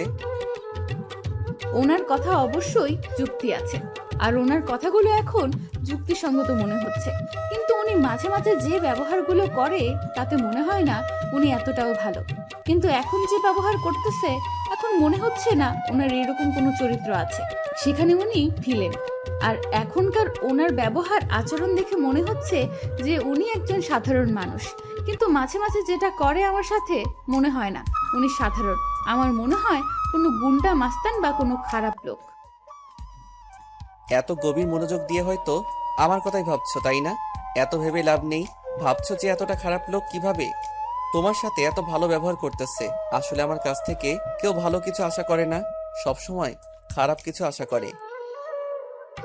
কথাটা বলে উদাসীন হয়ে সামনের দিকে তাকিয়ে রইল। দেখে মনে হচ্ছে ওনারও ভেতরে কোনো কিছু চলতেছে। ভেতরে কি চলতেছে সেটা শোনার আগ্রহ হলেও মুখ দিয়ে বা ভাষায় প্রকাশ করলাম না। আমি চুপচাপ বসে রইলাম। চুপচাপ বসে থাকতে থাকতে এক সময় বিরক্ত লাগতে শুরু করলো। তার সাথে অসহ্যকর একটা মানুষের সাথে বসে আছে। সবকিছু মিলিয়েই নিজেকে কেমন জানি পাগল পাগল মনে হচ্ছে। হঠাৎ করে উনি উঠে দাঁড়িয়ে গেলেন। ওনার ওঠা দেখে আমি উঠে দাঁড়িয়ে গেলাম। উনি আমার পেছনে চলে গেলেন আর পেছন থেকে আমার হাত দুটো দিয়ে আমার চোখ দুটো ধরে ফেললেন। আশ্চর্য, এটা কিরকম ব্যবহার করতেছে একটা অসভ্য মানুষের মতো। নিজের ভেতর এখন যা মনে হচ্ছে বা যা ভাবতেছো ভাবতে থাকো, এতে আমার কিচ্ছু করার নেই। একটু পর তোমার জন্য সারপ্রাইজ অপেক্ষা করতেছে, আর আমি চাচ্ছি যে আমার ভালোবাসাকে সারপ্রাইজ করতে। ওয়েট, ভালোবাসার মানুষকে? নিদারুণ এই পৃথিবীতে ক্ষণস্থায়ী জীবনে এমন কেউ আসে যাকে নিজের থেকেও বেশি ভালোবাসতে ইচ্ছে করে। কিন্তু একটা কথা, যাকে নিজের থেকে বেশি ভালোবাসবে সে তোমাকে প্রাধান্য দিবে না, এটাই বাস্তবতা। আপনার কথার মাথা মুন্ডু আমি কিছুই বুঝতেছি না। আর ভালোবাসার মানুষটা কে আমি এটা জিজ্ঞেস করছি আপনাকে। জীবনে এমন কিছু সময় চলে আসে যেটা আমরা এক্সপেক্ট করি না, আর যাকে আমরা এক্সপেক্ট করি সেটা কখনোই জীবনে আসে না। আপনার এই উদাসীন কথাগুলো না আপনার কাছেই রাখবেন, আমাকে শোনাতে আসবেন না। আমার প্রশ্নের উত্তর দেখবেন। আর আপনি কি আজে বাজে বা আবোল তাবোল কথা বলতেছেন? আমাকে এখান থেকে নিয়ে চলুন, আর আমার চোখ থেকে আপনার হাত দুটো সরান বলছি। ওয়েট সোনা পাখি, এতক্ষণ যেহেতু ধৈর্য ধরতে পেরেছো আমার জন্য, আর কিছুক্ষণ ধৈর্য ধরো। আমি মোটেও আপনার জন্য ধৈর্য ধরতে চাই না। আমি শুধু আমার ভাইয়ের না, এটা বলা ঠিক হবে না। তাহলে তো ওনার মাথাটা তো আবার গোবর দিয়ে ভরে যাবে, তখন আবার আমার সমস্যা হবে। কি হলো সোনা পাখি, থমকে গেলে কেন? বলো বলো, আমি তো শোনার জন্য অধীর আগ্রহ নিয়ে আছি, বলো। এই যে মিস্টার, কি আপনার সোনা পাখি? আর এটা কোন ধরনের অসভ্যতামি? হঠাৎ করে উনি আমার চোখ দুটো ছেড়ে দিলেন। এখন চোখ দুটো খুলতে পারো আর সামনের সৌন্দর্য উপভোগ করতে পারো। আমি ড্যাম শিওর যে তুমি সারপ্রাইজড হবেই। ওনার কথায় কোনো প্রশ্নের প্রতিউত্তর না দিয়ে চোখ খুলে সামনে তাকিয়ে তো আমি সত্যিই অবাক। অনেকগুলো জোনাকি পোকা, তার সাথে সাদা কাশফুল আর বিভিন্ন রকমের লাইটিং। মনে হচ্ছে যেন একটা অন্যরকম জগৎ। আমি ছুটোছুটি করা শুরু করে দিলাম আর জোনাক পোকাগুলো ধরতে লাগলাম, কিন্তু ধরতে পারতেছি না। এই মেয়েটা কি সত্যি পাগল নাকি? এইরকম ছোট বাচ্চাদের মতো ছোটাছুটি করতেছে কিসের জন্য? কি রকম বাচ্চা স্বভাব তার? বাচ্চাদের মতো জোনাক পোকার পিছনে ছুটতেছে। দেখে মনে হচ্ছে না যে এটা কোনো 20-21 বছরের মেয়ে। দেখে মনে হচ্ছে যে ছোট্ট একটা বাচ্চা, মাত্র দৌড়াতে শিখিয়েছে। কেন এই মেয়েকে দেখলে আমার হার্টবিট বেড়ে যায়? কেন নিজের ভেতরে ফিলিংসটা অন্যরকম হয়ে যায়? কেন এই মেয়েটার সাথে সব সময় থাকতে ইচ্ছে করে? কেন এই মেয়েটাকে সব সময় দু চোখ ভরে দেখতে ইচ্ছে করে? কেন কেন কেন হচ্ছে আমার এরকমটা? আমি তো এই মেয়ের মায়ায় পড়তে চাই না। আমার জীবনটা তো এতটা সুখী না যতটা করতে ভাবছি আমি। আমার কপালে কখনো সুখ নামের পাখিটি ধরা দেবে না জানা সত্ত্বেও কেমন হয়ে মিথ্যা সুখের পেছনে ছুটছি কেন আমি? এই মেয়ে, রাত হয়ে গেছে, এখন চলো, হসপিটালে যাইতে হবে। আর কিছুক্ষণ পরে গেলে কিচ্ছু হবে না। দেখছো না জোনাক পোকাগুলো, কাশফুলগুলো কত মিষ্টি দেখতে লাগছে। হয়েছে, ন্যাকামো করতে হবে না, এখন চলো। রাক্ষস কোথাকার! কি বললা? শুনতে পাইনি, ভালো করে আবার বলো তো শুনি একটু। ন্যাকামি বন্ধ করে এখন চলুন। মুডটাই নষ্ট করে দিল। আন্টি, আপনার মেয়ে কোথায়?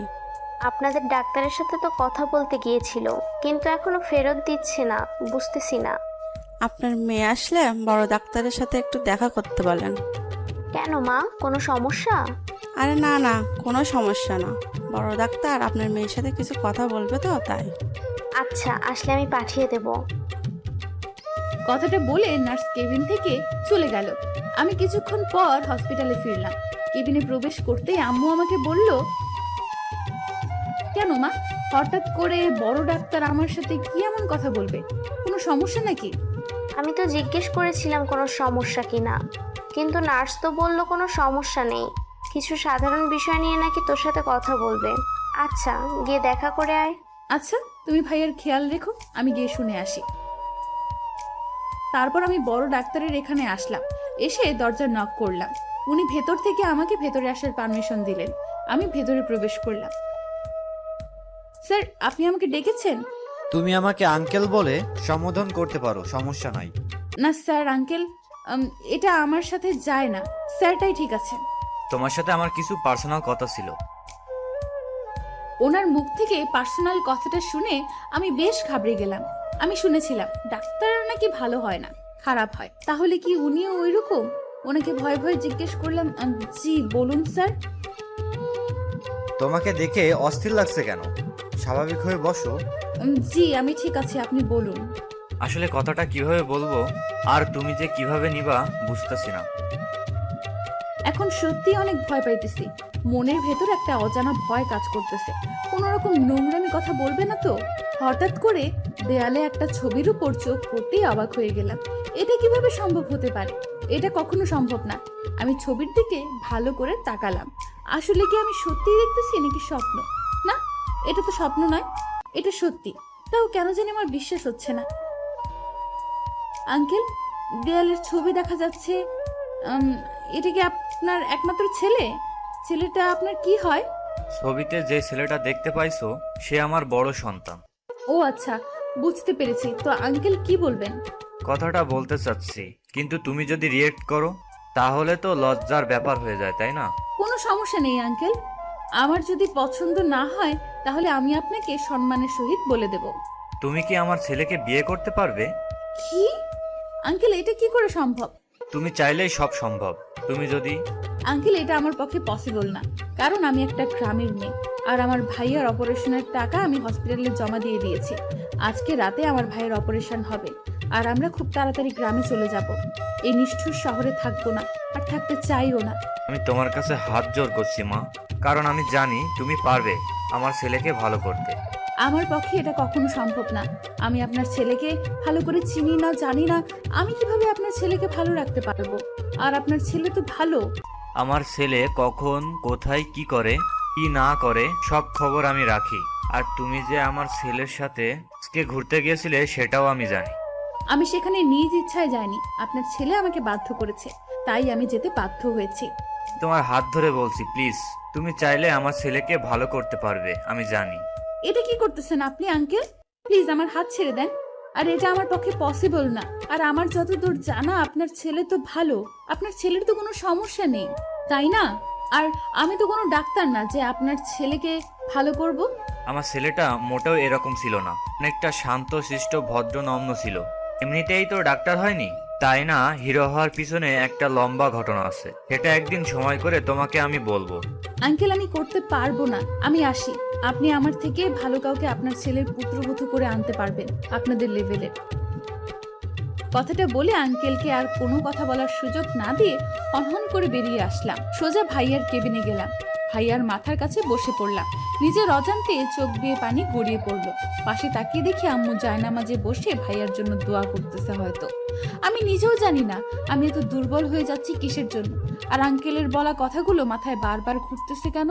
ভাইরে, এই শহরটা এত নিষ্ঠুর আমি আগে জানতাম না।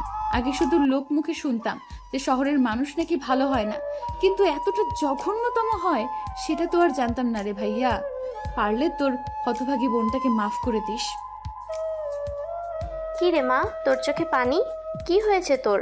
আর ডাক্তার সাহেব কি বললেন যে তুই কান্না করতেছিস? আমার ছেলেটার কিছু হবে না তো? আম্মু, আমার ভাইয়ের কিচ্ছু হবে না। আজকে রাত্রে অগ্রসর হলে, কোনো মতে সুস্থ হলেই আমরা নিষ্ঠুর শহরে থাকবো না। আমরা গ্রামের ছেলে মেয়ে গ্রামে গিয়ে প্রয়োজন হলে গাছতলায় আশ্রয় নিয়ে থাকবো, তাও এই নিষ্ঠুর শহরে থাকবো না। তুই একদম ঠিক বলেছিস রে। এই শহর আমার বুক থেকে আমার ছেলেকে কেড়ে নিতে চেয়েছিল। আমরা আর এ শহরে থাকবো না, আমরা চলে যাব গ্রামে। গ্রামে আমরা শান্তিতে থাকতে পারবো। আম্মু আর আমি কথা বলতেছিলাম, হঠাৎ করে দেখলাম উনি রুমের ভেতর প্রবেশ করলেন। ওনাকে দেখে বেশ গম্ভীর মনে হচ্ছে কোনো একটা বিষয় নিয়ে অনেক রাগান্বিত আছে। আপনার সাথে কিছু কথা ছিল একটা বিষয় নিয়ে, একটু বাইরে আসবেন? যদি সমস্যা না হয় তো। কি যে বলো বাবা, আমাদের আবার কি সমস্যা হবে? আচ্ছা বাবা, আমার ছেলেটার অপারেশন কখন হবে? এই তো আন্টি, ভোর রাতে অপারেশন হবে। তারপর আমি বাধ্য হয়ে রুম থেকে বেরিয়ে আসলাম। আমার পেছন পেছন উনিও বেরিয়ে আসলেন। আম্মু ভাইয়ের কাছে বসে রইল। জি বলুন, কি এমন কথা যে আমাকে বাইরে নিয়ে আসলে? হাসপাতালের বাইরে যেতে হবে, একটু যাব আর আসবো। আমরা তো একটু আগে বাহির থেকে আসলাম, তাই না? এখন আবার যেতে হবে কিসের জন্য? আর আপনি তো আমাকে কন্ডিশন দিয়েছিলেন আপনার সাথে বাইরে ঘুরতে যাব, আর আপনি এসে আমার ভাইয়ের অপারেশন করবেন। আর এখন আবার বলতেছেন বাইরে যেতে হবে, কিন্তু কেন? এত প্রশ্নের উত্তর দিতে পারবো না। এখন যেতে হবে তো যেতেই হবে, আর কোনো প্রশ্ন শুনতে চাচ্ছি না। অনেক গম্ভীর গলায় কথাটা বলল, দেখে মনে হচ্ছে বেশ রেগে আছে। কিন্তু কিসের জন্য হঠাৎই আমার সাথে এত রেগে যাচ্ছে? ব্যাপারটা বুঝলাম না। আমি কি আপনার ঘরের বউ নাকি? যখন যেটা বলবেন সেটাই শুনতে হবে? কে আপনি? কেন আপনার সাথে যাব? দেখ, আমি ভালো ভালোই বলতেছি, চল আমার সাথে, নয়তো তোর ভাইয়ার অপারেশন হওয়ার বদলে এখানে লাশ হবে। ওনার বলা কথাটা শুনে আমি নিস্তব্ধ হয়ে গেলাম। কি বলতেছে উনি? কি এমন হয়েছে যার জন্য এরকম জঘন্য কথাটা মুখ থেকে বের করলেন? আমি আর কোনো কথা বলার সাহস পেলাম না। উনি সামনে সামনে যাচ্ছে, আমি ওনার পেছনে পেছনে যাচ্ছি, বাধ্য মেয়ের মতো। কি করব আমি এখন? উনি ফোনটা হাতে নিয়ে কাকে কাকে জানি ফোন দিয়ে কি কি করতে বললেন। আমি ওনার পাশে গাড়িতে গিয়ে উঠে বসলাম। উনি অনেক জোরে গাড়ি চালাতে লাগলেন। আমি কোনো কথা না বলে নিঃশব্দে কেঁদেই যাচ্ছি। কান্না ছাড়া এখন আর কোনো কিছু করার উপায় নেই, কান্নাই একমাত্র সঙ্গী। হঠাৎ করে গাড়ি থমকে দাঁড়ালো। আমি চারপাশে একটু চোখ বুলিয়ে নিলাম, কিন্তু একটু অন্ধকার অন্ধকার ভাবতো, তাই ভালো করে দেখতে পেলাম না। আর কোথায় নিয়ে এসেছে জায়গাটা আমি ঠিক চিনতে পারছি না। আমি চিনব কি করে? জন্মের পর কি কখনোই আগে এসেছি নাকি যে আমি জায়গাটা চিনব? উনি গাড়ি থেকে নেমে এসে আমার হাত ধরে টানতে টানতে একটা বাসের ভেতর নিয়ে গেল। আজব ব্যাপার, আপনি আমার সাথে এরকম ব্যবহার করতেছেন কিসের জন্য? বলবেন তো আমার ভুলটা কোথায়? কি করেছিস তাই না? কি করেছিস তুই? এটা কিভাবে করতে পারলি? এভাবে বলতেছেন কেন আপনি? আমি কি করেছি? আমি তো কোনো ভুল করিনি আপনার সাথে। চুপ। এত জোরে চিল্লানি দিয়েছেন, আমি সহ বাকি সবাই থমথম হয়ে গেছে। কিন্তু আমি তো রহস্যটা বুঝলাম না, ওনাকে এরকম দেখাচ্ছে কেন? একদম অস্থির দেখাচ্ছে। তুই আমার বাবাকে খুন করেছিস কেন? ওনার কথা শুনে আমি রীতিমতো অবাক। কি বলছে উনি? ওনার মাথা ঠিক আছে? ওনার বাবাকে আমি খুন করতে যাব কিসের জন্য? আপনার মাথা ঠিক আছে? আমি তো আপনার সাথে আসার কিছুক্ষণ আগে আঙ্কেলের সাথে কথা বলেছিলাম। আপনার বাবাকে আমি খুন করব কিসের জন্য? তাহলে এই ভিডিওটা কি মিথ্যা? এই ভিডিওটা কি মিথ্যা ছিল? ভিডিওটা দেখে আমি রীতিমতো অবাক। এটা কি করে সম্ভব? আমি ওনার সাথে কথা বলতেছিলাম, কিন্তু এখানে তো... আমার বাবা কি এমন বলেছিল যার জন্য তুই আমার বাবাকে খুন করে দিলি? আপনি একটু বোঝার চেষ্টা করুন। সত্যি আমি আপনার বাবাকে খুন করিনি। আপনি একটু বোঝার চেষ্টা করুন প্লিজ। কথাটা বলে কান্না করতে লাগলাম। এটা আমার সাথে কি হচ্ছে? আমি তো ওনাকে খুন করিনি, তাহলে কেনই ভিডিওতে দেখাচ্ছে আমি ওনাকে খুন করেছি? কেয়ারটেকার বলল স্যার কাজী সাহেব উপস্থিত। এখানে আবার কার বিয়ে হতে যাচ্ছে? এমনিতেই তো এখানে শোকের ছায়া নেমে এসেছে, তার উপরে এখানে আবার কার বিয়ে হতে চলেছে? চল আমার সাথে। তোকে তো আমি এত সহজে ছেড়ে দিতে পারি না। তুই আমার বাবাকে খুন করেছিস, তোকে আমি পুলিশে দিতে পারি। তোর ফাঁসি দিবে সর্বোচ্চ আদালত, কিন্তু আমি তো তাতে তৃপ্তি পাবো না। আমি তোকে তিলে তিলে মারবো। প্লিজ আমাকে বিশ্বাস করো, আমি সত্যি বলছি, আমি আপনার বাবাকে খুন করিনি। সজোরে কান্না করতে লাগলাম। ওনার পা ধরে কান্না করতেছি, তাও উনি বিশ্বাস করতেছে না যে আমি ওনার বাবাকে খুন করিনি। আর বিশ্বাস করবে কিভাবে? ওনার কাছে যে একটা ভিডিও আছে, ওটাতে দেখা যাচ্ছে যে আমি খুন করেছি। উনি আমাকে টানতে টানতে কাজীর সামনে নিয়ে চলে আসলেন। কাজী সাহেব, বিয়ে পড়ানো শুরু করে দিন। কেউ এইভাবে বিয়ে করে? একটু তো সাজগোজের ব্যাপার আছে বিয়েতে। আমি রং দেখানোর জন্য বিয়ে করতেছি না যে সাজগোজ করতে হবে। আপনাকে বিয়ে পড়াতে বলতেছি, আপনি বিয়ে পড়াবেন, ঝামেলা শেষ। বিয়ে পড়ানো শেষ করে টাকা নিয়ে চলে যাবেন। আমি এসবের আগা মুন্ডু কিছুই বুঝতেছি না। আমার লাইফটা কোথা থেকে কোথায় চলে আসলো আমি তো কিছুই বুঝতে পারলাম না। আমার লাইফটা এরকম ছিল না। আমার ভাগ্যটাতে কি এমন লেখা আছে যে এত জ্বালা, এত যন্ত্রণা? জানি না কতদিন বেঁচে থাকতে পারবো। তারপর কাজী সাহেব বিয়ে পড়ানো শুরু করেন। এক পর্যায়ে বিয়ে পড়ানো শেষ করেন খুব দ্রুত গতিতে। কেউ দেখলে বুঝবে না এখানে বিয়ে হচ্ছে, বুঝবে যে এখানে মনে হয় 2-3 জন বসে গল্প করতেছে। বিয়ে পড়ানো শেষ করে কাজী সাহেব টাকা নিয়ে চলে গেলেন সেখান থেকে। আর ওনার বন্ধুগুলো কোথায় কোথায় যেন যেতে শুরু করলেন, আর উনি আমাকে নিয়ে উপরে চলে আসলেন। এবার তোর কাছেই সবকিছু। যদি তুই একটু ছলনাগিরি করিস তাহলে তোর ভাই মরবে। আমি আপনার পা ধরে কসম করলাম আমি কোনো ছলনা করব না। আপনি আমাকে যা শাস্তি দিবেন আমি তাই মেনে নেব, কিন্তু একটা শর্ত মেনে নিতে হবে আমার আপনাকে। তোর কোনো শর্ত আমি রাখতে পারবো না। আমার যেটা মনে হবে আমি সেটাই করব, বুঝছিস? কথাটা বলে উনি আমাকে ধাক্কা দিয়ে বিছানায় ফেলে দিলেন। আমাকে বিছানার উপর রেখে উনি ভেতর থেকে দরজা বন্ধ করে দিলেন এবং তারপর লক করে দিলেন। চাবিটা নিজের প্যান্টের পকেটে নিয়ে নিলেন। আমি শুধু একটা কথাই ভেবে পাচ্ছি না, ওনার বাবাকে খুন করতে পারে কে? কে আমাকে এভাবে ফাঁসিয়ে দিতে পারে? আমি তো এটাই বুঝতেছি না আমার সাথে কি হয়ে যাচ্ছে। আমি তখন আঙ্কেলের সাথে কথা বললাম। আঙ্কেলকে দেখে তো মনে হয় না কোনো খারাপ লোক। যদি খারাপ লোক হতো তাহলে তো আমার সাথে খারাপ আচরণ করতেন, কিন্তু তাকে দেখে মনে হয় না তিনি অনেক খারাপ লোক। এখন আমাকে বল তো শুনি, তুই কেন আমার বাবাকে খুন করলি? আমার বাবা তোর সাথে কি এমন করেছিল যে তুই আমার বাবাকে খুন করলি? তিনি আমার চুলগুলো নিজের হাত দিয়ে মুষ্টিবদ্ধ করে ধরে রেখে আমাকে কথাগুলো জিজ্ঞেস করতেছে। আমার তো মাথার অবস্থা করুন। আপনি বিশ্বাস করুন আমি আপনার বাবাকে খুন করিনি। প্লিজ আমাকে এভাবে কষ্ট দিবেন না। তাহলে ভিডিওটা কি মিথ্যে ছিল? কিভাবে ওটা মিথ্যা হবে আমাকে একটু বলে দে যে ভিডিওটা কিভাবে মিথ্যা হতে পারে। শালি, প্লিজ আমার চুলগুলো ছেড়ে দেন, খুব ব্যথা লাগতেছে। প্লিজ ছেড়ে দেন, আমি আপনার হাত জোর করে বলতেছি, আপনার পায়ে পড়ছি প্লিজ, তাও আপনি আমার চুলগুলো ছেড়ে দেন। এটা তো আজকে মাত্র শুরু হলো, এখন আরো কি কি হবে আজকে থেকে শুরু। যতদিন বেঁচে থাকবি প্রতিটা মুহূর্ত তোকে মৃত্যুর স্বাদ গ্রহণ করতে হবে। কথাটা বলতে বলতে উনি ওনার শার্টের বোতামগুলো খুলতে লাগলেন। শার্টের বোতাম খোলা শেষ করে উনি শার্টটা ছুঁড়ে ফেলে দিলেন ফ্লোরে। উনি আমাকে বিছানায় ওনার হাত দুটো দিয়ে চেপে ধরলেন। উনি আমাকে চেপে ধরেছে, আমি ব্যথায় কোকিয়ে উঠছি। বারবার ওনাকে সরানোর চেষ্টা করতেছি, কিন্তু ওনার শক্তির সাথে আমি পারতেছি না। প্লিজ এরকমটা করবেন না আমার সাথে, প্লিজ। আপনি একটু বোঝার চেষ্টা করেন, আমার ভাইয়ের আজকে অপারেশন হবে। প্লিজ আপনি আমার সাথে এরকম করবেন না। অপারেশনটা তো আপনি করবেন, প্লিজ আমাকে ছেড়ে দিন। কিন্তু আমার কথা ওনার কান অবধি পৌঁছাচ্ছে না। উনি তাও ওনার কাজটা করে যাচ্ছে। আমার গলায় ওনার ঠোঁট দুটো ভাসিয়ে দিয়ে পাগলের মতো চুম্বন করতেছে। আপনাকে আমি অনুরোধ করতেছি, আমি তো আপনার কাছ থেকে পালিয়ে যাচ্ছি না বা হারিয়ে যাচ্ছি না, তাই না? আপনি সারা জীবন, মানে আমি যত দিন বেঁচে আছি ততদিন তো কষ্ট দিতে পারবেন, তাই না? অন্তত আজকে আপনি আমার ভাইয়ের অপারেশনটা ঠিক মতো করুন।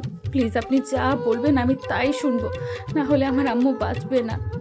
আর একবার যদি তুই আমার কাজে ডিস্টার্ব করিস তাহলে তোকে এখানে খুন করে ফেলবো। ওনার কথা শুনে থমকে গেলাম, আর কোনো আওয়াজ করলাম না। একটা বালিশ নিয়ে মুখ গুজে দিয়ে কান্না করতে লাগলাম, কিন্তু না, সেই কান্নার কোনো শব্দ হচ্ছে না। বেশ কিছুক্ষণ পর উনি আমাকে ছেড়ে দিলেন। শুয়ে থাকলে চলবে নাকি? উঠে আমার পা টিপে দে। আমি কথা না শোনার ভান করে শুয়ে আছি।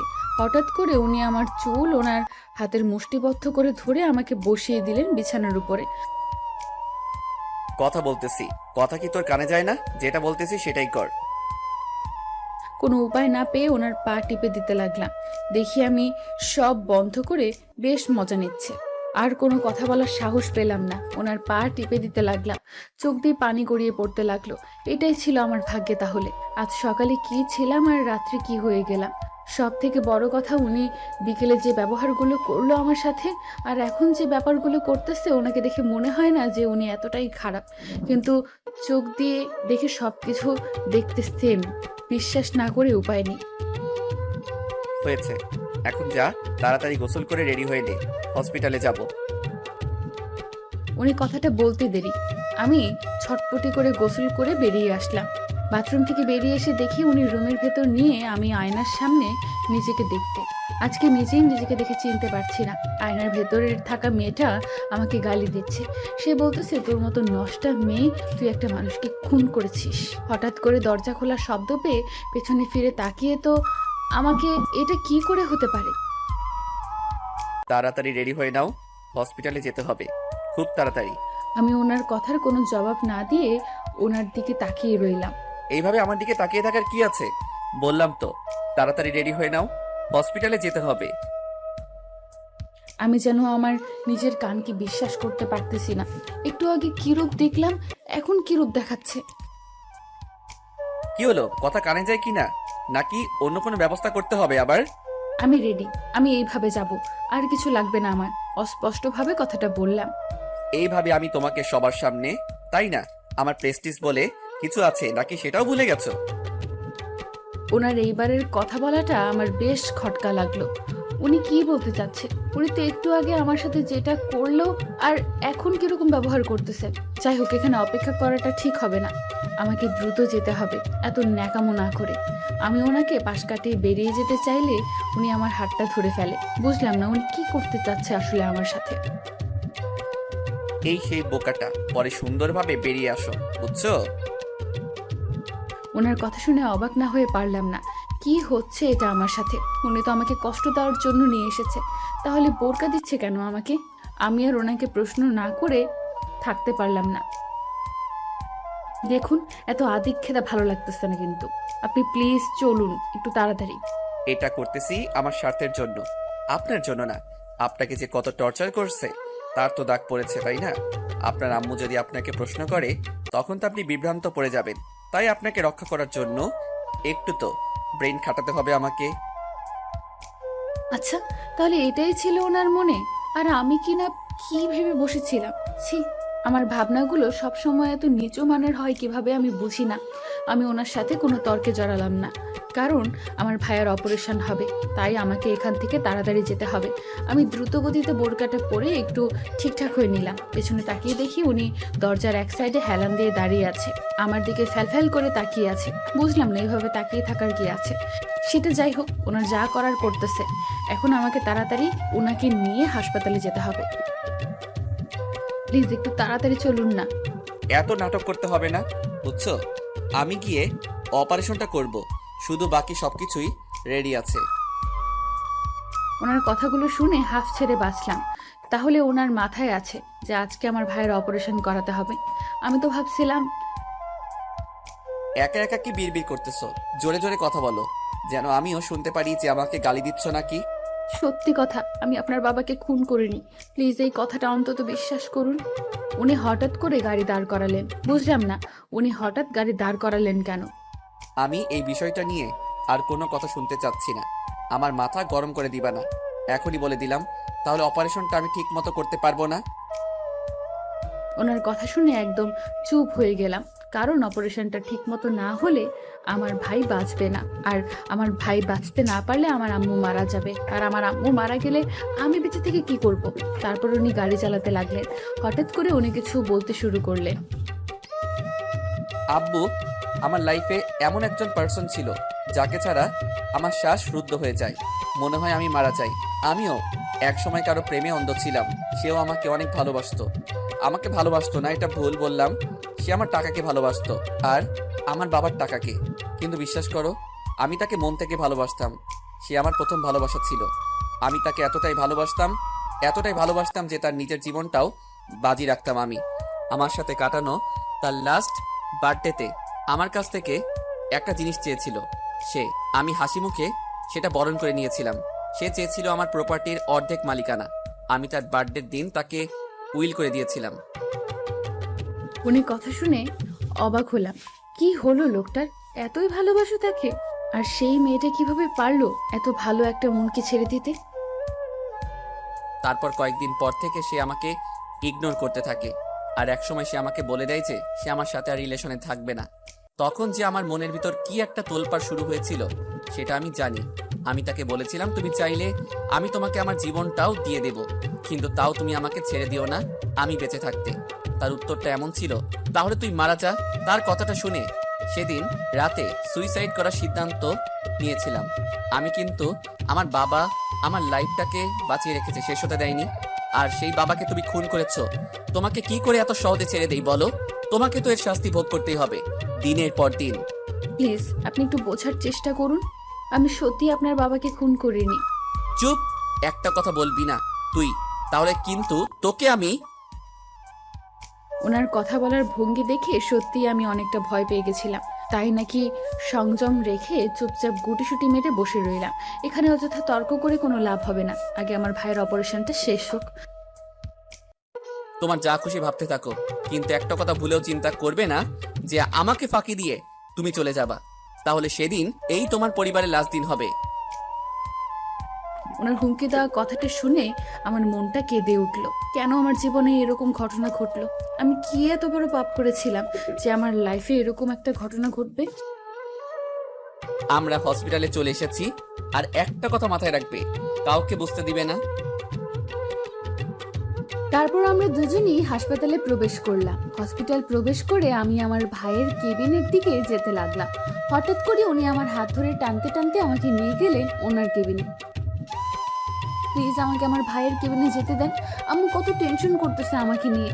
তোমার আম্মু জানে তুমি আমার সাথে আছো, তাই না? তাহলে তুমি আমার সাথে যাবা। আপনি বুঝতে পারছেন না আমার মন কতটা ব্যাকুল হয়ে আছে আমার আম্মু আর আমার ভাইটাকে দেখার জন্য। প্লিজ আমি যাই, আপনি একটু পরে আসেন। উনি কিছু একটা ভাবতে লাগলেন। ভাবতে ভাবতে আমার হাতটা ছেড়ে দিলেন। আমার হাতটা ছেড়ে দিয়ে উনি ওয়াশরুমের দিকে যেতে লাগলেন, আর আমি এই সুযোগে এক দৌড়ে ভাইয়ের কেবিনের সামনে এসে উপস্থিত হলাম। কেবিনের ভেতরে প্রবেশ করে দেখি আম্মু জায়নামাজে বসে ভাইয়ার জন্য দোয়া করতেছে। আমি চুপি চুপি ভাইয়ার কাছে গিয়ে বসে পড়লাম। আমি ভাইয়ার মাথায় হাত বুলিয়ে দিতে লাগলাম। হঠাৎ করে আম্মু নামাজ শেষ করে আমাকে প্রশ্ন করলেন, ডাক্তার সাহেব কই রে মা? এই তো একটু আগে আসলাম। উনি আমাকে এক জায়গায় নিয়ে গেছিলেন, তো উনি রেডি হয়ে আসতেছে। আপনার ভাইকে এখন অপারেশন থিয়েটারে নিতে হবে, তার নির্দেশ দিয়েছেন। আচ্ছা, আপনাদের কর্তব্য আপনারা পালন করুন। তারপর ভাইয়াকে অপারেশন থিয়েটারে নিয়ে নেওয়া হলেও আমি আর আম্মু অপারেশন থিয়েটারের সামনে অপেক্ষা করতেছি কখন অপারেশন শেষ হবে। প্রায় 2 ঘন্টা পর উনি বেরিয়ে আসলেন অপারেশন থিয়েটার থেকে। আসসালামু আলাইকুম আন্টি। অপারেশন সাকসেসফুল, আপনাদের কোনো টেনশন নেই। 24 ঘন্টার মধ্যেই জ্ঞান ফিরে আসবে। তোমাকে যে কি বলে ধন্যবাদ দেব আমি ভাষা খুঁজে পাচ্ছি না বাবা। আরে আন্টি, আমাকে ধন্যবাদ দেওয়ার কি আছে? উপরওয়ালা যদি আপনাদের ছেলেরা হায়াত বাড়াতে তাহলে আমার বুকে কখনো সম্ভব হতো না এ বাঁচিয়ে রাখা। আর এই যে ম্যাডাম, আপনি আমার সাথে আসেন, আপনাকে কিছু ওষুধ লিখে দিব, সেগুলো ফার্মেসি থেকে আনবেন। তাহলে তুই ওষুধগুলো নিয়ে আয়, আমি তোর ভাইয়ের বাসায় বসে থাকি, কেমন? আমি কোনো কিছু বললাম না, অসহায় দৃষ্টিতে আমার দিকে তাকিয়ে রইলাম। আম্মু জানো, তোমার সাথে বসে আড্ডা দিতে খুব ইচ্ছে করছিল, কিন্তু সেই ভাগ্যটা আর হবে কিনা জানি না। আম্মুর দিকে কিছুক্ষণ ছলছল চোখে তাকিয়েছিলাম, তারপর উনি যেতে লাগলেন, আমিও পেছন পেছন যেতে লাগলাম। আপনার তো ভাইয়ার অপারেশন সাকসেসফুল, এই খুশিতে তো আমাকে মিষ্টি খাওয়ানো উচিত, তাই না? এখনো তো অনেক রাত, সকাল হলে না হয় আপনাকে খাওয়াবো। আপনি চাইলে কিন্তু আমি এখনই খাইতে পারি, তাও অনেক আনন্দে। আপনার কথাটা ঠিক বুঝতে পারলাম না, কি বোঝাতে চাচ্ছেন আপনি? কিছু বুঝতে হবে না, এখন শুধু দরজাটা বন্ধ করে দিয়ে আমার সামনে এসে দাঁড়াও, তাহলেই হবে। দরজা বন্ধ করতে হবে কিসের জন্য? আপনি বলেন, আমি শুনতেছি তো। একবার কথাটা বলছি, সেটা পালন না করে মুখের উপর তর্ক করতেছিস, সাহস কি করে হলো তোর? ধমক শুনে আর কোনো কিছু বলার সাহস পেলাম না। তাড়াতাড়ি গিয়ে দরজাটা বন্ধ করে দিয়ে লক্ষ্মী মেয়ের মতন সামনে এসে দাঁড়ালাম। হঠাৎ করে উনি আমার 2 হাত ধরলেন। বুঝতেছি না আসলে উনি কি করতে চাচ্ছেন। আপনি আমার হাত ধরতেছেন কিসের জন্য? সুরসুরি লাগে। কই, আগে তো জানতাম না কারো হাত ধরলে সুরসুরি লাগে। কথাটা বলে উনি আমাকে একটা দিয়ে ওনার বুকের মাঝে মিশিয়ে নিলেন। এ যেন অন্যরকম একটা ফিলিংস কাজ করতেছে আমার ভেতর, কিন্তু উনি কি করতেছে আর কি করতে চাচ্ছে ভয় লাগছে খুব আমার। এখানে অত্যাচার শুরু করে দিবে না তো? উনি আমাকে পেছন দিক থেকে জড়িয়ে ধরলেন, ওনার থুতনিটা আমার কপালের উপর রাখলেন, ওনার নিঃশ্বাসগুলো আমার কানে বারবার প্রতিধ্বনি খাচ্ছে। এ যেন অন্যরকম একটা ফিলিংস, অনুভব করা ছাড়া বলে বোঝানো সম্ভব না। কেন তুই আমার বাবাকে খুন করতে গেলি? তাহলে আজকে কি তোর উপর প্রতিশোধ দিতে হতো? ওনার কথাটা শুনে বুকের ভেতর ভয় লাগা শুরু করে দিল। কই, এতক্ষণ তো ভালোই লাগতেছিল, কিন্তু ওনার কথাটা শুনে এতটা ভয় লাগতেছে কেন আমার? আজকে আমাদের মাঝে হয়তো শুধু ভালোবাসাটাই থাকতো, কোনো প্রতিশোধের দেওয়াল থাকতো না দুজনের মাঝে। হঠাৎ করে উনি আমাকে সামনে থেকে ঘুরিয়ে নিলেন, বিদ্যুৎ ওনার ঠোঁট আমার ঠোঁট দখল করে নিল। বিষয়টা এত তাড়াতাড়ি ঘটে গেল যে আমার এতটাই ভালো লাগতেছে যে বলে বোঝাতে পারবো না। এখন যা, তুই তোর ভাইয়া আর তোর আম্মুর সাথে কথা বলে নে, সকালে আমার সাথে তোকে যেতে হবে। আমাকে আমার ভাই সুস্থ হওয়া পর্যন্ত এখানে থাকতে দেয়া যায় না? আমি যেটা বলছিস ঠিক সেটাই হবে। আমি আর কোনো কিছু বলার সাহস পেলাম না, মাথা নিচু করে বেরিয়ে যেতে লাগলাম। হঠাৎ পেছন দিক থেকে ডাক দিলেন, তাই থমকে দাঁড়িয়ে গেলাম। উনি আমার সামনে একটা টিস্যু হাতে নিয়ে দাঁড়ালেন, নিজে থেকেই উনি আমার ঠোঁট দুটো ভালো করে পরিষ্কার করে দিলেন। এখন যেতে পারো। আমিও চুপ করে চলে আসলাম, ওনার কোনো কথার উত্তর না দিয়ে। প্রতিটা কদমে আমাকে ভাবাচ্ছে, কে আমাকে এভাবে ফাঁসিয়ে দিল? আমি কার জীবনে কি এমন ক্ষতি করেছি যে আমার জীবনটাকে নরক তুল্য যন্ত্রণায় পরিণত করে দিল? এভাবে এখনই হাল ছেড়ে দিলে চলবে না, এর সত্য ঘটনা আমাকে বের করতেই হবে। হ্যাঁ, আমি সত্য ঘটনা বের করে ছাড়বো। এর পেছনের রহস্যটা কি? কথাগুলো ভাবতে ভাবতে ভাইয়ার কেবিনে প্রবেশ করলাম। ভাইয়ার কেবিনে প্রবেশ করে দেখি আম্মু ভাইয়ার মাথার কাছে বসে আছে আর ভাইয়ার মাথায় হাত বুলিয়ে দিচ্ছে। কি রে মা, ডাক্তার সাহেব কি বললো? কতদিন লাগবে সুস্থ হতে? কয়েকদিনের মধ্যে সুস্থ হয়ে যাবে, টেনশন করার কিছু নেই। এখন তো অপারেশনটা ঠিকঠাক মতো হয়েছে, তাই না? ইদানিং দেখতেছি তুই খুব কম সময় হাসপাতালে থাকিস, বেশিরভাগ সময় হাসপাতালের বাইরে থাকিস, ব্যাপারটা বুঝলাম না। তোমাকে কোনো কিছু বলতে হবে না, আমি যা করতেছি আমাদের মঙ্গলের জন্য করতেছি, এটাই মাথায় রেখো। আমি জানি তুই খারাপ কোনো কিছু করতে পারিস না, কিন্তু তারপরও টেনশন হয় তোকে নিয়ে খুব। তোমার সেই বিশ্বাসের মর্যাদা তুমি রাখতে পারোনি। এর প্রধান কারণ হচ্ছে আমাদের দারিদ্রতা। তুমি যদি জানতে পারো আমি কি করেছি, হয়তো তোমার মেয়ে বলে আমাকে স্বীকার করবে না, কিন্তু সত্যি কথা তো লুকিয়ে রাখা পসিবল না। একদিন না একদিন তোমাকে বলতেই হবে।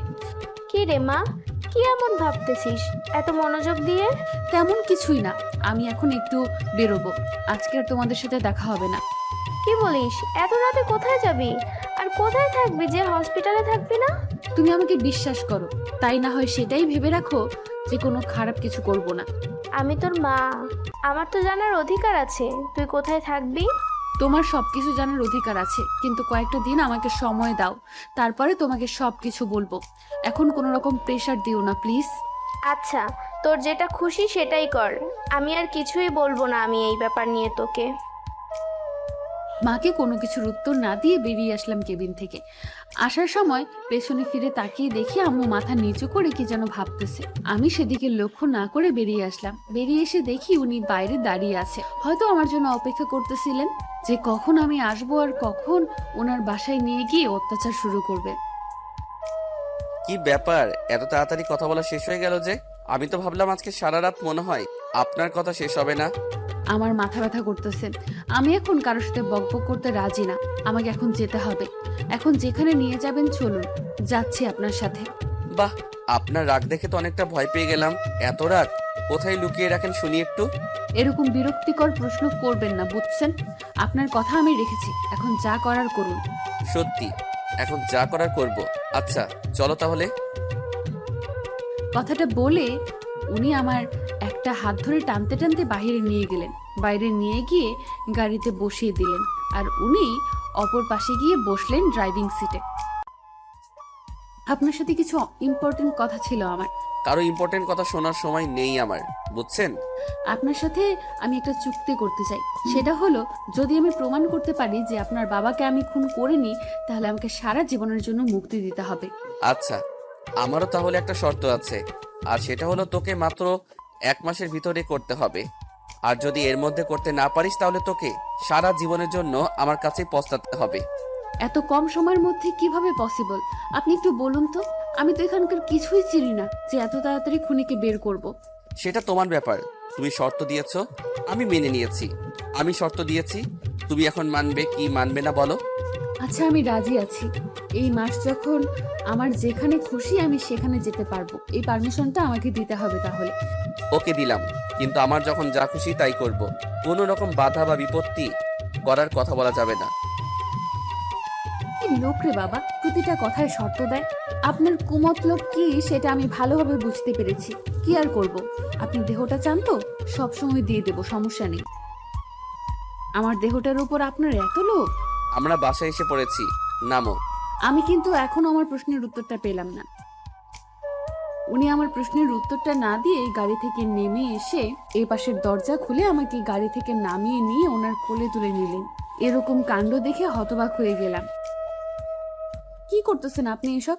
আমাকে নামিয়ে দিন বলছি, এখনই নামিয়ে দিন আমাকে। শর্তের কথা কি ছিল? আমার যখন যা খুশি আমি তাই করতে পারবো।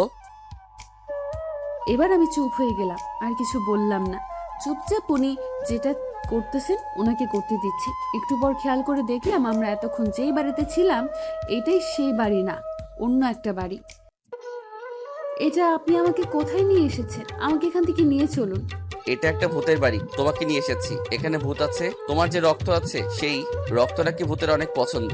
তাদের সাথে একটা ডিল করেছি আমি, তোমার রক্ত দেব তাদেরকে, আর তারা আমাকে অনেক টাকা দিবে। আপনি এতটাও নিচু মনের মানুষ? আপনাকে দেখে তো মেয়েদের এ একটাই দোষ, কোনো কিছু না দেখে উদয় একটা মন্তব্য করে বসে। যেই উনি আমাকে ভেতরে নিয়ে গেলেন, ভেতরটা দেখে তো আমি পুরাই অবাক। এদিকে কারো বাড়ি নাকি রাজপ্রাসাদ? এটা আপনি আমাকে কোথায় নিয়ে আসলেন? একটু আগে বললাম তো এটা ভূতের বাড়ি, তারপরও জিজ্ঞেস করার কি আছে? দেখেন, একদম ফাজলামো করবেন না। প্রশ্নের সোজা উত্তর দিলে কি আপনার সমস্যা হয়? সবসময় বাঁকাভাবে কথা বলেন কিসের জন্য? কিরে ভাইয়া, তুই আবার এটা কাকে কোলে নিয়ে আসিস এভাবে? আর মেয়েটাকে? হঠাৎ করে একটা মেয়ে কোথা থেকে বেরিয়ে এসে ওনাকে জিজ্ঞেস করলেন। আমি মেয়েটার দিকে তাকিয়ে রইলাম। মেয়েটা দেখতে কি মিষ্টি, অনেক সুন্দর দেখতে মেয়েটা। কিরে ভাই, কথা বলতেছিস না কেন? কিসের জন্য তুই এটা আবার কাকে নিয়ে আসলি? আম্মু, ও আম্মু, দেখো তোমার ছেলে কাকে যেন নিয়ে এসেছে। এই পিচ্ছি, আর একবার যদি চিল্লাইছিস আজকে তোর কান গরম করে দেব। চুপচাপ দেখে যান। এই যে মিস্টার, এখন তো আমাকে নামিয়ে দিন। এভাবে ছোট বাচ্চাদের মতো আমাকে কোলে তুলে রাখছেন কিসের জন্য? ওনার কানে ফিসফিস করে এই কথাটা বললাম। যেটা হচ্ছে হতে থাক, একটা কথা বলবে না। লক্ষ্মী মেয়ের মতো চুপচাপ যেভাবে আছো ঠিক সেইভাবে থাকো, কিছু করার চেষ্টা করবে না।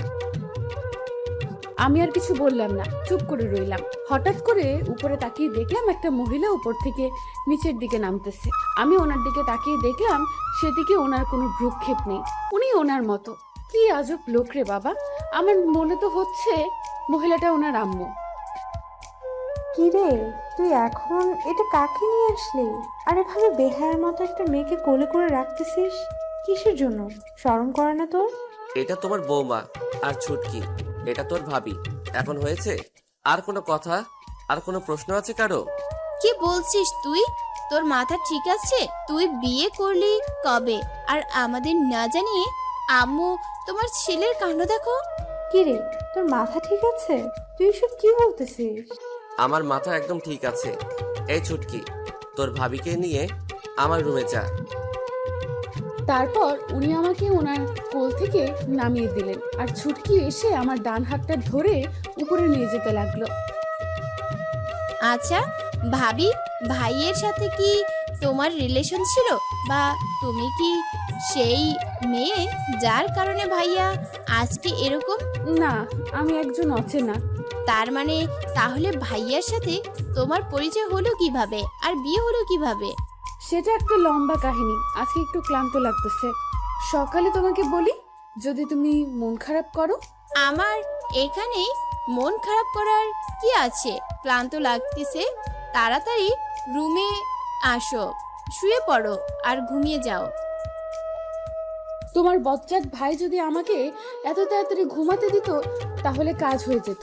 একটু করে এসে নাটক শুরু করে দেয় আমার সাথে। কিন্তু একটা কথা, আমার খুব ভালো লাগছে এই বাসাটা ওনার কেন জানি আমার বিশ্বাস হচ্ছে না। এত কিছু ভেবেই আমার লাভ কি? আমাকে যেভাবে চালাবে আমাকে সেভাবেই চলতে হয়, এটাই হলো বড় কথা। কি রে, তোর মাথা ঠিক আছে? তুই তোর বাবার খুনিকে বিয়ে করে নিয়ে এসেছিস? দেখো আম্মু, আমি কথা দিয়েছিলাম আমি আমার বাবার খুনিকে নিয়ে হাতে শাস্তি দেব। তাই বলে তোর বাবার খুনিকে তুই বিয়ে করবি? এটা নিতে পারতেছি না, এটা ঠিক করিসনি। আমি এই মেয়েকে কখনো পুত্রবধূ হিসেবে মেনে নেব না।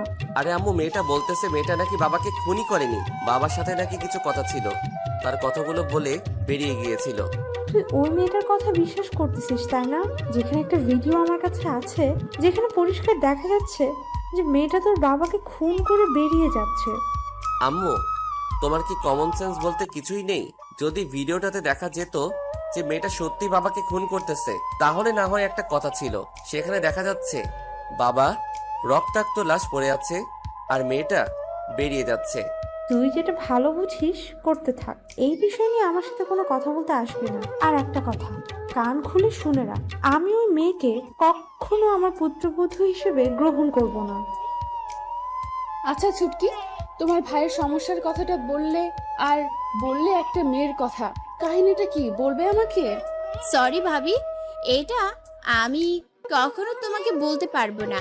কারণ যদি ভাইয়া কোনোভাবে জানতে পারে যে আমি কথাটা তোমাকে বলেছি, তাহলে ভাইয়া আমাকে জ্যান্ত পুঁতে ফেলবে।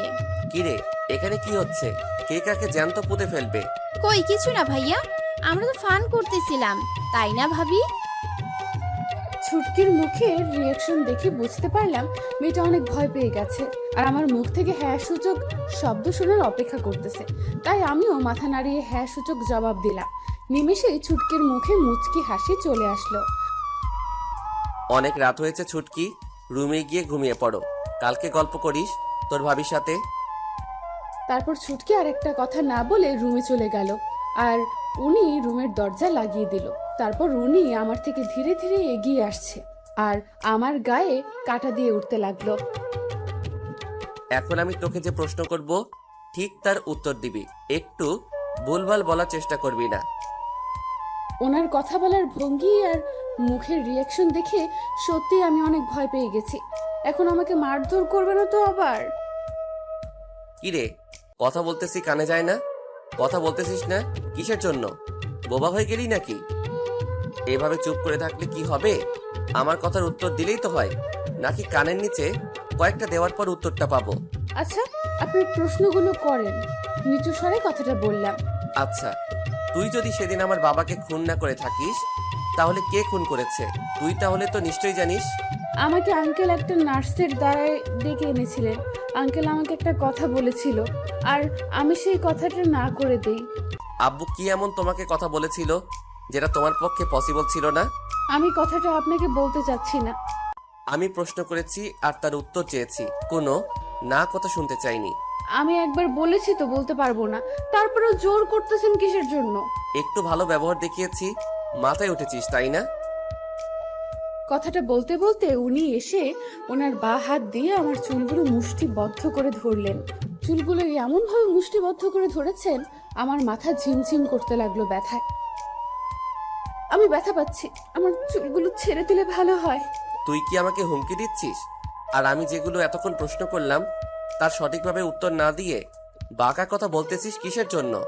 আচ্ছা, আপনি আমার চুলগুলো ছেড়ে দেন, আমি বলতেছি। ভালোভাবে কথা বললে মনে হয় গায়ে লাগে না তাই না? সেদিন আপনার বাবা আমাকে তার কেবিনে ডেকে আপনার বিয়ের প্রস্তাব দিয়েছিল আমাকে। আর তাতে তুমি রেগে যাও, রেগে গিয়ে বাবাকে খুন করে ফেলো, তাই তো? এরকমটা ছিল না। আমি আপনার বাবাকে বলে দিয়েছিলাম যে আমি আপনাকে বিয়ে করতে পারবো না। কথাটা বলে আমি কেবিন থেকে বেরিয়ে এসেছিলাম। তারপর কি ঘটেছিল সেটা আমি জানি না। একটু ভেবে দেখো, এমন কোনো ঘটনা ঘটেছিল যেটা তোমার চোখে সন্দেহ মনে হয়েছিল? আমি সেদিন সবাইকে স্বাভাবিকভাবে দেখেছিলাম, কাউকে অস্বাভাবিকভাবে থাকতে দেখিনি, তাই আমি কাউকে দোষারোপ করতে পারবো না। তাহলে তুই কিভাবে জোর গলায় বলতে পারিস যে তুই আমার আব্বুকে খুন করিসনি? আর তুই কিভাবে নিজেকে নির্দোষ প্রমাণ করবি? উত্তর দে। তাহলে এই ছিল ওনার তলে তলে যে আমাকে ফাঁসিয়ে দেওয়ার চক্রান্ত। আমি তো না বুঝে সেখানে পা বাড়িয়ে দিয়েছি। এবার কি হবে? কি হলো মিস মিথ্যাবাদী, এবার কি বলবেন? এখন আবার ভাবতেছেন যে এখন কি বলা যায়, তাই তো? আমি যেহেতু বলেছি খুন করিনি, আর আমি এটা ভালো করে জানি যে আমি খুন করিনি, আমি প্রমাণ করে দেখাবো যে আসল খুনি কে। সময়টা কিন্তু মাত্র 1 মাস, বুঝছেন? নাকি ভালো করে বুঝিয়ে দিতে হবে আরো? সময়টা নিয়ে মাথা ব্যথা আমার, আপনার না। এখন আমাকে ডিস্টার্ব না করলেই খুশি হব। আমাকে আমার মতো থাকতে দিন। এটা কিভাবে পসিবল যে আপনাকে আপনার মতো ছেড়ে দেব? আমি তো ডিস্টার্ব করবই। আপনার যা করার, যা খুশি, যা ইচ্ছা তাই করতে থাকেন, কিন্তু এখন আমাকে ঘুমাতে দেন। একটু ডিস্টার্ব করার চেষ্টা করবেন না। আমার ঘুম ধরলে কিন্তু আমি... আপনার ঘুম ধরলে যদি কেউ আপনাকে ডিস্টার্ব করে, তাহলে আপনি তাকে রাগের মাথায় খুন করে ফেলেন, তাই তো? আপনার এই বেয়াদব দাঁতগুলো বের করবেন না আমার সামনে, সেটা আপনাকে অনেক আগেই বলে দিয়েছি। কথাটা মাথায় রাখবেন সব সময়। কথাটা বলে আমি বিছানার এক সাইডে গিয়ে শুয়ে পড়লাম, একটা কাঁথা গায়ে দিয়ে। একটু উকি মেরে দেখলাম যে উনি কি করেন। দেখলাম যে উনি এখনো সেখানেই দাঁড়িয়ে আছে আর কি যেন ভাবতেছে মনোযোগ দিয়ে। আমি সেদিকে ভ্রুক্ষেপ না করে ঘুমানোর জন্য প্রস্তুতি নিলাম, আর ভাবতে লাগলাম কি থেকে কি হয়ে গেল আমার জীবনে। এত ঘুমানোর চেষ্টা করতেছি, কিন্তু তবুও কেন জানি ঘুম ধরতেছে না। বারবার ভাইয়া আর আম্মুর কথা খুব করে মনে পড়তেছে।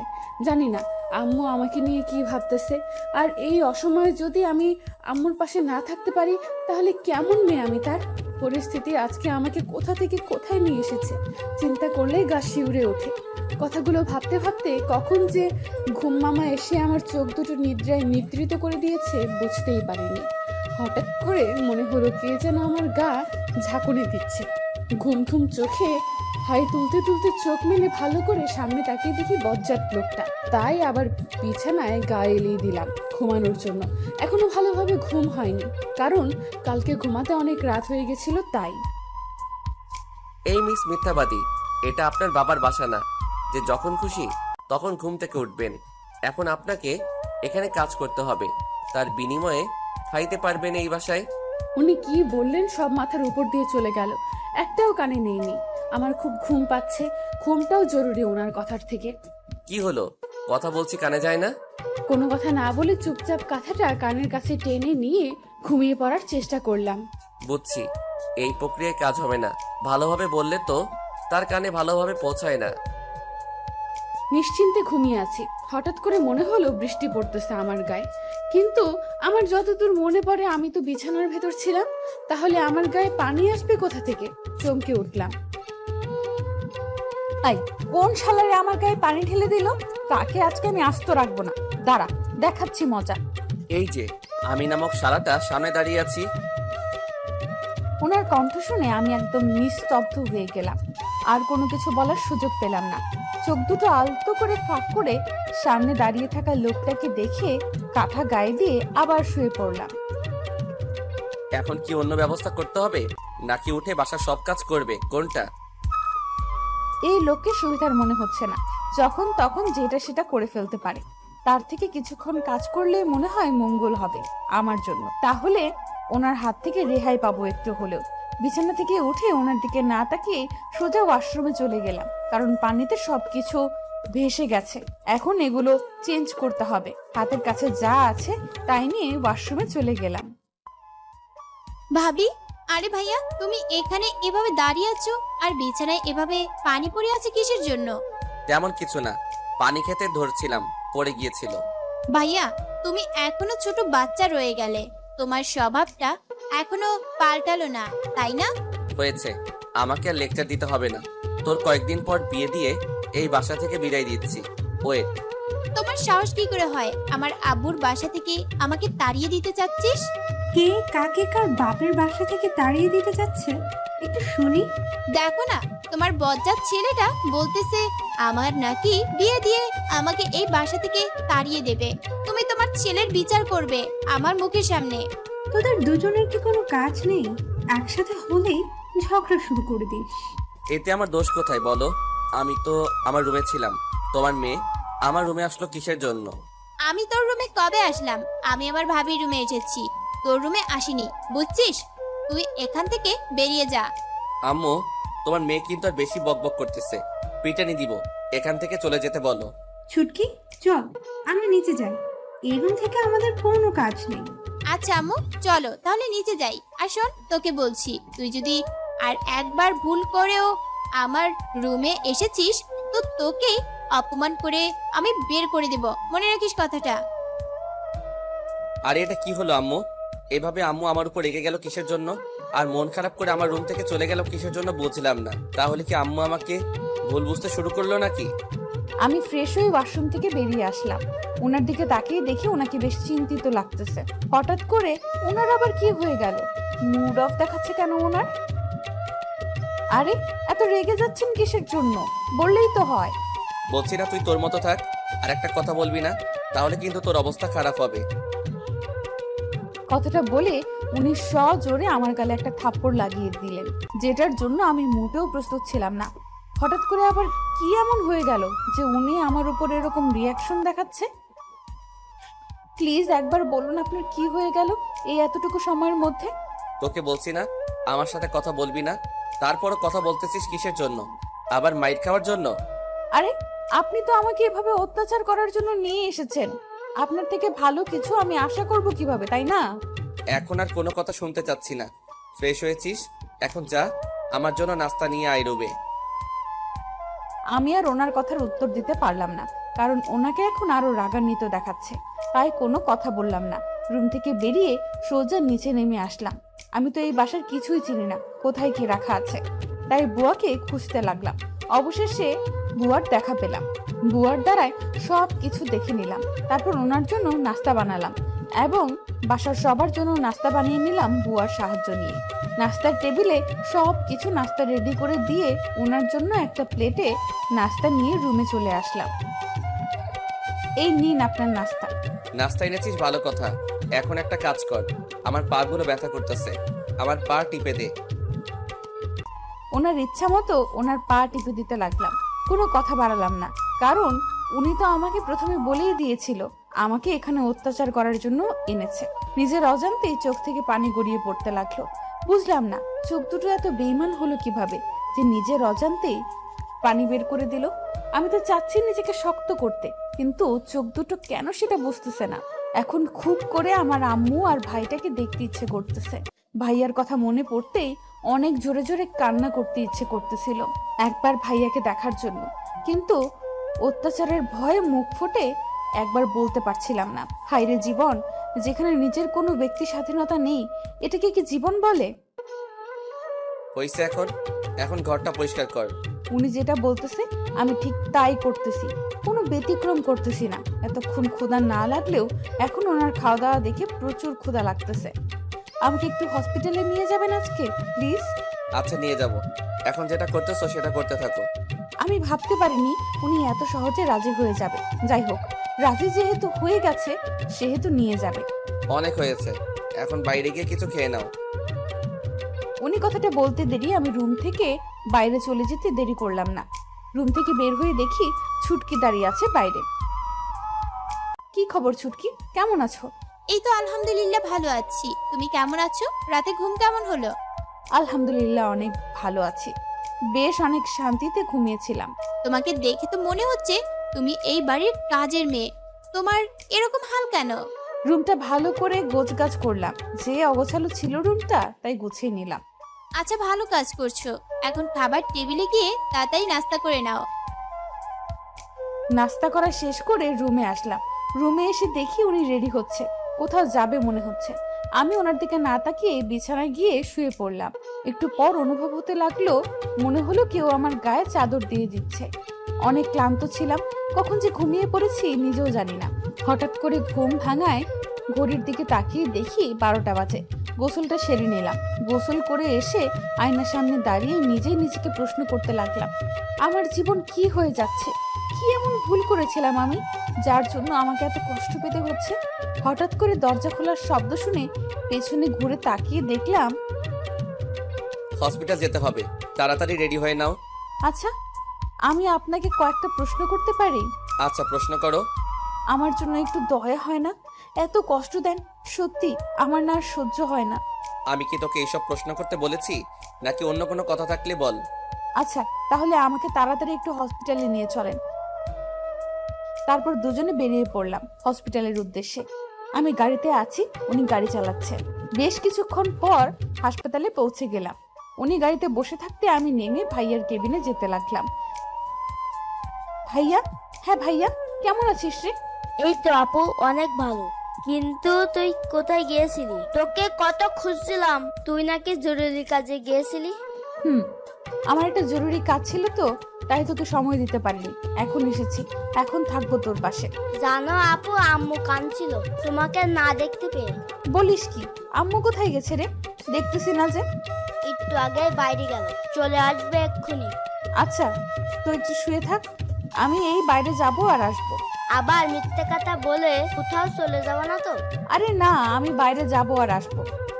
তাহলে তাড়াতাড়ি চলে আসবে কিন্তু। আচ্ছা লক্ষ্মী ভাই। তারপর ভাইয়ার কপালে ভাই বোনের একটা ভালোবাসার চুম্বন এঁকে দিলাম। কেবিন থেকে বেরিয়ে যেতেই একটা ফলের দোকানে যেতে লাগলাম। ভাইয়ার জন্য দোকান থেকে ভালো কিছু ফল কিনে নিলাম।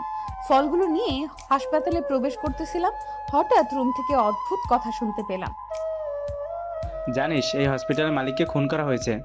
কি বলিস, এই হসপিটালের মালিককে খুন করা হয়েছে? জি, এই হসপিটালের মালিককে খুন করা হয়েছে বেশ কয়েকদিন আগে। তুই কি কাউকে চিনিস যারা খুন করেছে?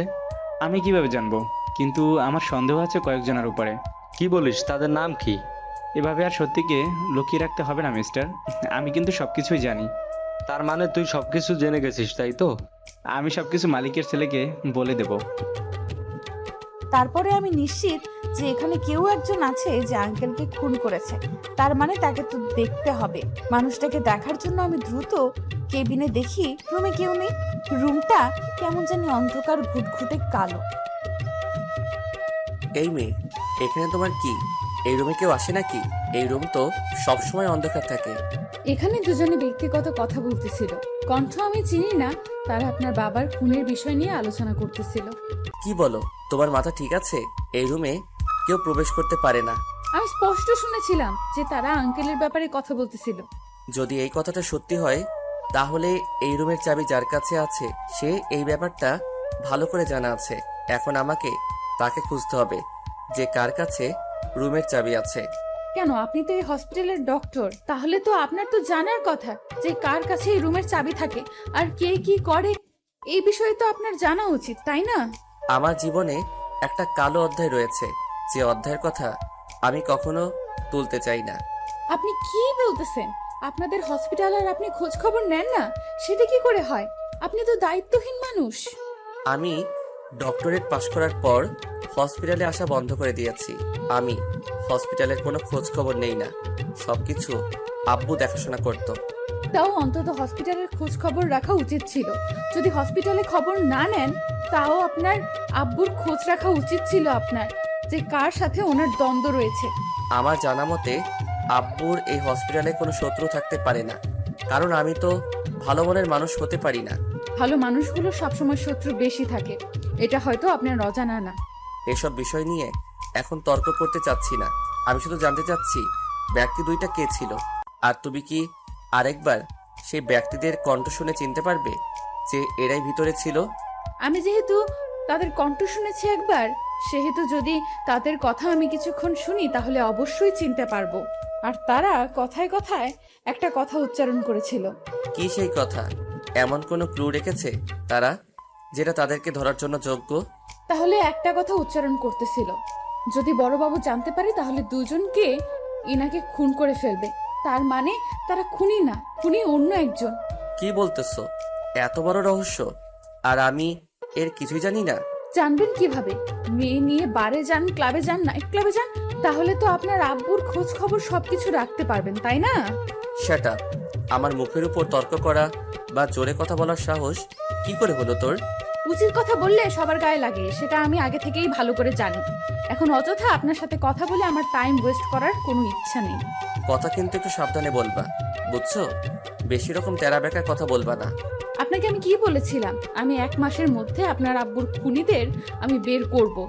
আর আমি যখন এসব নিয়ে মাথা ঘামাবো, অন্তত আপনি আমাকে ডিস্টার্ব করবেন না, তাহলে কিন্তু ভালো হবে না। কথাটা বলে ওনাকে আর কোনো কথা বলার সুযোগ না দিয়ে ওখান থেকে চলে আসলাম। ভাইয়ের কেবিনে প্রবেশ করে ভাইকে ফলগুলো ভালোভাবে কেটে দিলাম। ভাই ফলগুলো খাচ্ছে আর আমার দিকে তাকাচ্ছে। এই মেয়ের সাহস কি করে হয় আমার সাথে এইভাবে রাগ দেখিয়ে কথা বলার আর আমার মুখের উপরে তর্ক করার? একে তো আমি দেখে নিব। তার আগে আব্বুর খুনি খুঁজে বের করতে হবে। তোকে আমি আগে ধরা পাই, তারপর দেখ তোকে আমি কি করি। আচ্ছা আপু, তুমি কি কোনো বিষয় নিয়ে চিন্তিত? কারণ আগে তোমার মুখে সবসময় হাসি থাক, এখন তোমার মুখের হাসি আমি খুঁজে পাই না। পাগল ভাই আমার, অনেক টেনশন হয় তোকে নিয়ে। এখন কি হাসির মধ্যে থাকা যায় বল? তুই সুস্থ হও। আমি তো সুস্থ হয়ে গেছি, আর তাও তোমাকে কেন জানি দিন দিন মন মরা দেখা যাচ্ছে। ব্যাপার কি? তেমন কিছু না রে পাগল, আমাকে নিয়ে তোকে ভাবতে হবে না। তুই সুস্থ হলেই দেখবি যে আমার মুখে হাসি ফিরে এসেছে। আচ্ছা আপু, আমাকে এই হসপিটাল থেকে রিলিজ দিবে কবে, সেটা কি শুনছো?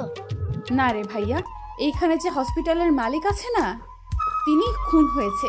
এই বিষয় নিয়ে এখন যার সাথে কথা বলবো তিনি তার ছেলে, তাই এখন কিভাবে তার সাথে কথা বলি এই বিষয় নিয়ে একটু ভাবার বিষয়, তাই না?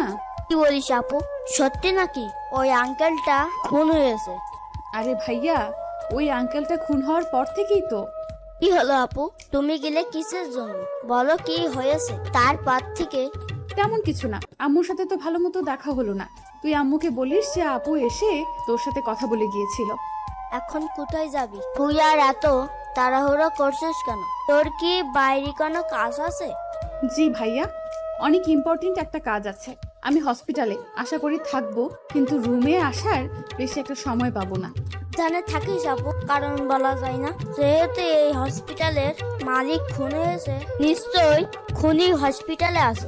এরকম ঝামেলায় জড়িয়ে যাস না আবার। তুই একদম ঠিক বলেছিস ভাইয়া, খুনি হসপিটালেই আছে। আমি সেই বিষয়ে যাব না, আমাকে নিয়ে টেনশন করতে হবে না তোকে। তারপর কেবিন থেকে বেরিয়ে আসলাম। কেবিন থেকে বেরিয়ে এসে দেখলাম উনি একজন নার্সের সাথে কথা বলতেছেন। আমি ওনার পাশে গিয়ে দাঁড়ালাম। আপনার সাথে আমার কিছু কথা ছিল, যদি আপনার সময় থাকে একটু আসবেন এদিকে। আচ্ছা, 5 মিনিট ওয়েট করো। ওই সাইডে গিয়ে দাঁড়িয়ে থাকো, আমি যাচ্ছি। ভাব দেখে পাচ্ছি না, মনে হচ্ছে আমাকে তিনি চেনে না।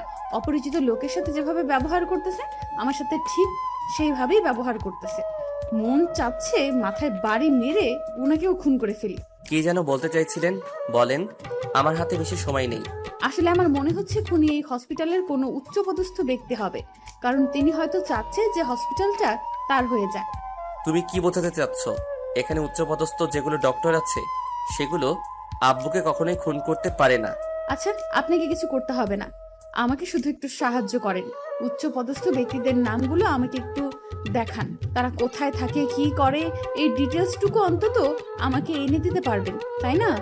একটা পেশেন্ট খুব অসুস্থ, তাকে এমার্জেন্সি ট্রিটমেন্ট করা আমার এখন দায়িত্ব। সো আমি গেলাম, যা যা করতে থাকেন আমি পরে দেখতেছি বিষয়টা। এরকম ভাবনা আর কি আছে, আপনি চাইলে কিন্তু আমাকে ডিটেলসগুলো দিতে পারেন, তাই না? আচ্ছা, আমি হসপিটালের ম্যানেজার সাহেবকে বলে দিচ্ছি, তার থেকে সব ডিটেলস নিয়ে নাও। ধন্যবাদ, দাঁড়াতেই হবে, তাড়াতাড়ি ওনাকে আমার কাছে পাঠিয়ে দেন। আমি কারো অর্ডার মোতাবেক কাজ করতে পারি না, আমার ইচ্ছা পাঠিয়ে দিব। আজব ব্যাপার, আপনার বাবা খুন হয়ে গেছে, অন্তত এই বিষয়ে আপনার এদিকে কোনো মন মানসিকতা নেই। বুঝতেছি না, হসপিটালের ডক্টরের অভাব পড়েছে, তারা তো তার অপারেশন করতে পারে। আচ্ছা, আমার সাথে আছো, আমি দেখিয়ে দিচ্ছি ম্যানেজারের রুমটা, থেকে সবকিছু জেনে নাও। তারপর ওনার সাথে ম্যানেজারের রুমে প্রবেশ করলাম।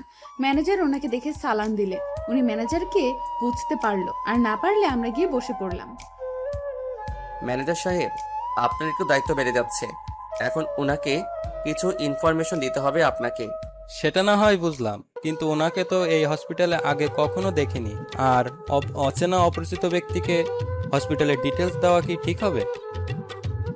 শালা ম্যানেজার, তুই কি জানিস এই হসপিটালের মালিক এখন আমিও? তা কোথাকার, বেশি বকবক না করে তাড়াতাড়ি ডিটেলসগুলো দিয়ে দে। আমি দিতে বলেছি দেবেন, বাকি সব সমস্যা আমি সমাধান করে নেব। আর একটাও বিষয় না করবেন না, সবকিছু বলে দিবেন, যা যা প্রশ্ন করবে। আচ্ছা স্যার, তাই হবে। তারপর উনি রুম থেকে বেরিয়ে গেলেন, আর আমি ম্যানেজারের কাছ থেকে সব ডিটেলস নিতে লাগলাম। ম্যানেজারের কাছ থেকে সবকিছু জেনে শুনে বের হয়ে আসলাম। তারপর এক এক করে সবার কেবিনে যেতে লাগলাম, কিন্তু সবাইকে দেখে এত স্বাভাবিক মনে হয় এই হসপিটালে কয়েকদিন আগে কোনো দুর্ঘটনাই ঘটেনি। লাস্টে যে কেবিনটা আছে সেটাই প্রবেশ করতে গিয়ে দেখি ভেতরে কে মিটার লক করা, আর ভেতরে কয়েকজন কথাবার্তা বলতেছে। তাই কোনো প্রকার কথা না বলে চুপচাপ বাইরে দাঁড়িয়ে রইলাম, আর ভেতরে কি হচ্ছে সেটা বোঝার চেষ্টা করতেছিলাম। আরে ওর ছেলে তো হসপিটালে সবসময় থাকে না, আর কতদিন এভাবে থাকতে হবে বলো তো? খুব শীঘ্রই একটা এর বিহিত করতে হবে, কারণ মালিক না হয়ে আর থাকতে ইচ্ছে করতেছে না। খুব শীঘ্রই হতে যাচ্ছি। একটা পেশেন্ট হাতে এসেছে, তার সিগনেচার করাতে গিয়ে দলিলটা সিগনেচার করে আনবো। তারপর মাহিনকে এই হসপিটাল থেকে লাথি মেরে বের করে এই হসপিটালের মালিক শুধু তুমি আর আমি। তার মানে খুনি দুজন ছিল, দুজনের প্ল্যানিং ছিল, এখানে কত প্ল্যানিং করে মারা হয়েছিল। তার মানে আমি আঙ্কেলকে, কিন্তু লোক দুইটাকে তো দেখতে হবে, তা না হলে কিভাবে বুঝবো যে কে এই ব্যক্তি? এখন আমাকে একটা প্ল্যানিং করতে হবে। এখন যদি আমি এই রুমের ভেতরে প্রবেশ করি, তারা আমার সাথে নিশ্চয়ই কোনো খারাপ কিছু করবে। তার থেকে ভালো হবে এখন আমি বাইরে থেকে লক্ষ্য রাখি এই কেবিন থেকে বের হয় কি। আচ্ছা, তাহলে তুমি যাও আর সিগনেচারটা নিয়ে আসো, আমার আর ধৈর্য কুলাচ্ছে না। এত অধৈর্য হলে চলবে না, একটু ধৈর্য ধরো, ভালো কিছু পাবে, বুঝছো? সেটা না হয় বুঝলাম, কিন্তু কুল ডাউন। এখন আমি বাইরে যাচ্ছি, সারটা নিয়ে আসতেছি। কালকে থেকে আমরা নতুন সাইনবোর্ড লাগাবো, মালিকের নাম থাকবে আমাদের। তাহলে আমি যাচ্ছি, সাইনবোর্ডের অর্ডারটা দিয়ে আসি। যেহেতু কালকে লাগাতে হবে, তার মানে আজকেই তো সারা দিতে হবে। তারপর আমি ওখান থেকে সরে আসলাম, ওনারা দুজন বেরিয়ে আসলেন। আমি তো ওনাদের দুজনকে দেখে অবাক। আমি যতটুকু মনে পড়ে আঙ্কেলের রুমে ওনাদের ছবি দেখেছিলাম, আঙ্কেলের সাথে হাসি খুশি ভাবে তাদের ছবি ছিল। তারপর একজন ব্যক্তি মাহিনের খোঁজ করতেছিল আর জিজ্ঞেস করতেছিল, আর অপর একজন ব্যক্তি হসপিটাল থেকে বেরিয়ে গেল। এখন আমাকে মাহিনের কাছে যেতে হবে, কিন্তু মাহিন কোথায়? আমার আগে যদি উনি পেয়ে যায় তাহলে তো সর্বনাশ হয়ে যাবে। তারপর একজন আসতেই জিজ্ঞেস করলাম, বলল মাহিন নাকি ওনার কেবিনে আছে। এক মুহূর্ত দেরি না করে কেবিনের দিকে যেতে লাগলাম। আমার যেতে যেতে একটু লেট হয়ে গেছে, গিয়ে দেখি সেই ব্যক্তিটি ওখানেই উপস্থিত। তোমার সাথে আমার কিছু কথা ছিল, আমাকে একটু সময় দেওয়া যাবে? সময় দেওয়া তো যাবে, কিন্তু আঙ্কেলের সাথে কিছু ইম্পর্টেন্ট কথা আছে, সেগুলো শেষ করে। তার থেকেও আমার কথাটা বেশি ইম্পর্টেন্ট। আজব ব্যাপার তো, গুরুজনদের সামনে কিভাবে কথা বলতে হয় সেটা কি আপনি ভুলে গেছেন? এই মেয়ে, তোমার সাহস কি করে হয় এইখানে এসে এইভাবে অভদ্রতার মতো কথা বলতে? সেটা কয়েকদিন পরে জানতে পারবেন। এখন আপাতত আমি যেটা বলতেছি সেটাই হবে। এত বড় স্পর্ধা, আমাদের হসপিটাল, আমাদের সাথে এরকম করে তর্ক করতেছো?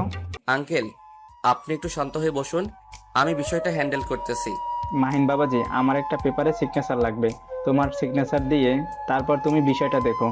আচ্ছা, তাড়াতাড়ি দেন, আমি তাহলে সেগুলো সিগনেচার করে দিচ্ছি। ভুল করেও কোনো কাগজে সিগনেচার করবেন না, তাহলে কিন্তু। এটা আবার কোন ধরনের অসভ্যতা? বলছি না, ভুল করে কোনো কিছু করবেন না আমার অনুমতি না নিয়ে। এই মেয়ে, তোর সাহস কি করে হয়? বের হয় যা বলছি। কথাটা বলে অচেনা লোকটা এসেছে, আমার ঘাড়ে হাত দিয়ে আমাকে কেবিন থেকে বের করতে চাইলে আমি জোরপূর্বক অচেনা লোকটাকে কেবিন থেকে বের করে দিলাম। আমি আঙ্কেলের অনেক কিছুর খোঁজ পেয়ে গেছি, এখন আপনি পেপারে সিগনেচার করবেন না। সত্যি নাকি? কে তিনি? আমাকে বল, তার নাম বল আমাকে। গলার আওয়াজ নিচু করে কথা বলুন। তাই বলতেছি, এখন আমাদের হসপিটাল থেকে কিছু রাস্তা দূরে যেতে হবে। কিন্তু কেন? হসপিটালে থাকলে সমস্যা কি? অনেক সমস্যা আছে, তাই বলতেছি এখান থেকে আমাদের বের হয়ে যেতে হবে। আপনি কি আমার সাথে যাবেন কিনা? আচ্ছা চলো, কিন্তু তাড়াতাড়ি ফিরে আসতে হবে, কিছু পেশেন্ট আমার অপেক্ষা করতেছে। বেশিক্ষণ লাগবে না, আজকের মধ্যে সব সমস্যা দূর হয়ে যাবে, চলেন। তারপর মাহিনকে নিয়ে হসপিটাল থেকে বেরিয়ে আসলাম, কারণ হসপিটালে থাকলে কখন কেউ বুঝতে পারে, তখন আমার প্ল্যানিং সাকসেসফুল হবে না, তাই মাহিনকে নিয়ে বেরিয়ে আসলাম। আমরা এখন কোথায় যাচ্ছি সেটা তো বলা যাবে, তাই না? আপনাকে যখন আমি ডাকতে আপনার কেবিনে গেলাম, আপনার সাথে যে লোকটা বসেছিল তার নাম কি? উত্তম আঙ্কেলের কথা বলতেছিল। ওনার মতো লোক এই পৃথিবীতে হয় না। এত ভালো মানুষ উনি, যে আমার কত উপকার করেছে জানো না তুমি? তাই নাকি? এত বড় উপকার করেছে যেটা আপনি ভেবে পাচ্ছেন না, তাই না? মানে তুমি কি বোঝাতে চাচ্ছ?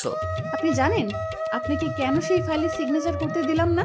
কারণ সেখানে আপনার হসপিটালের দলিল আছে, যেটাতে স্পষ্ট লেখা আছে আপনি সেখানকার বর্তমান মালিক, কিন্তু যখন সেই দলিলে সিগনেচার করবেন তখন আপনি সেখানকার কেউ না।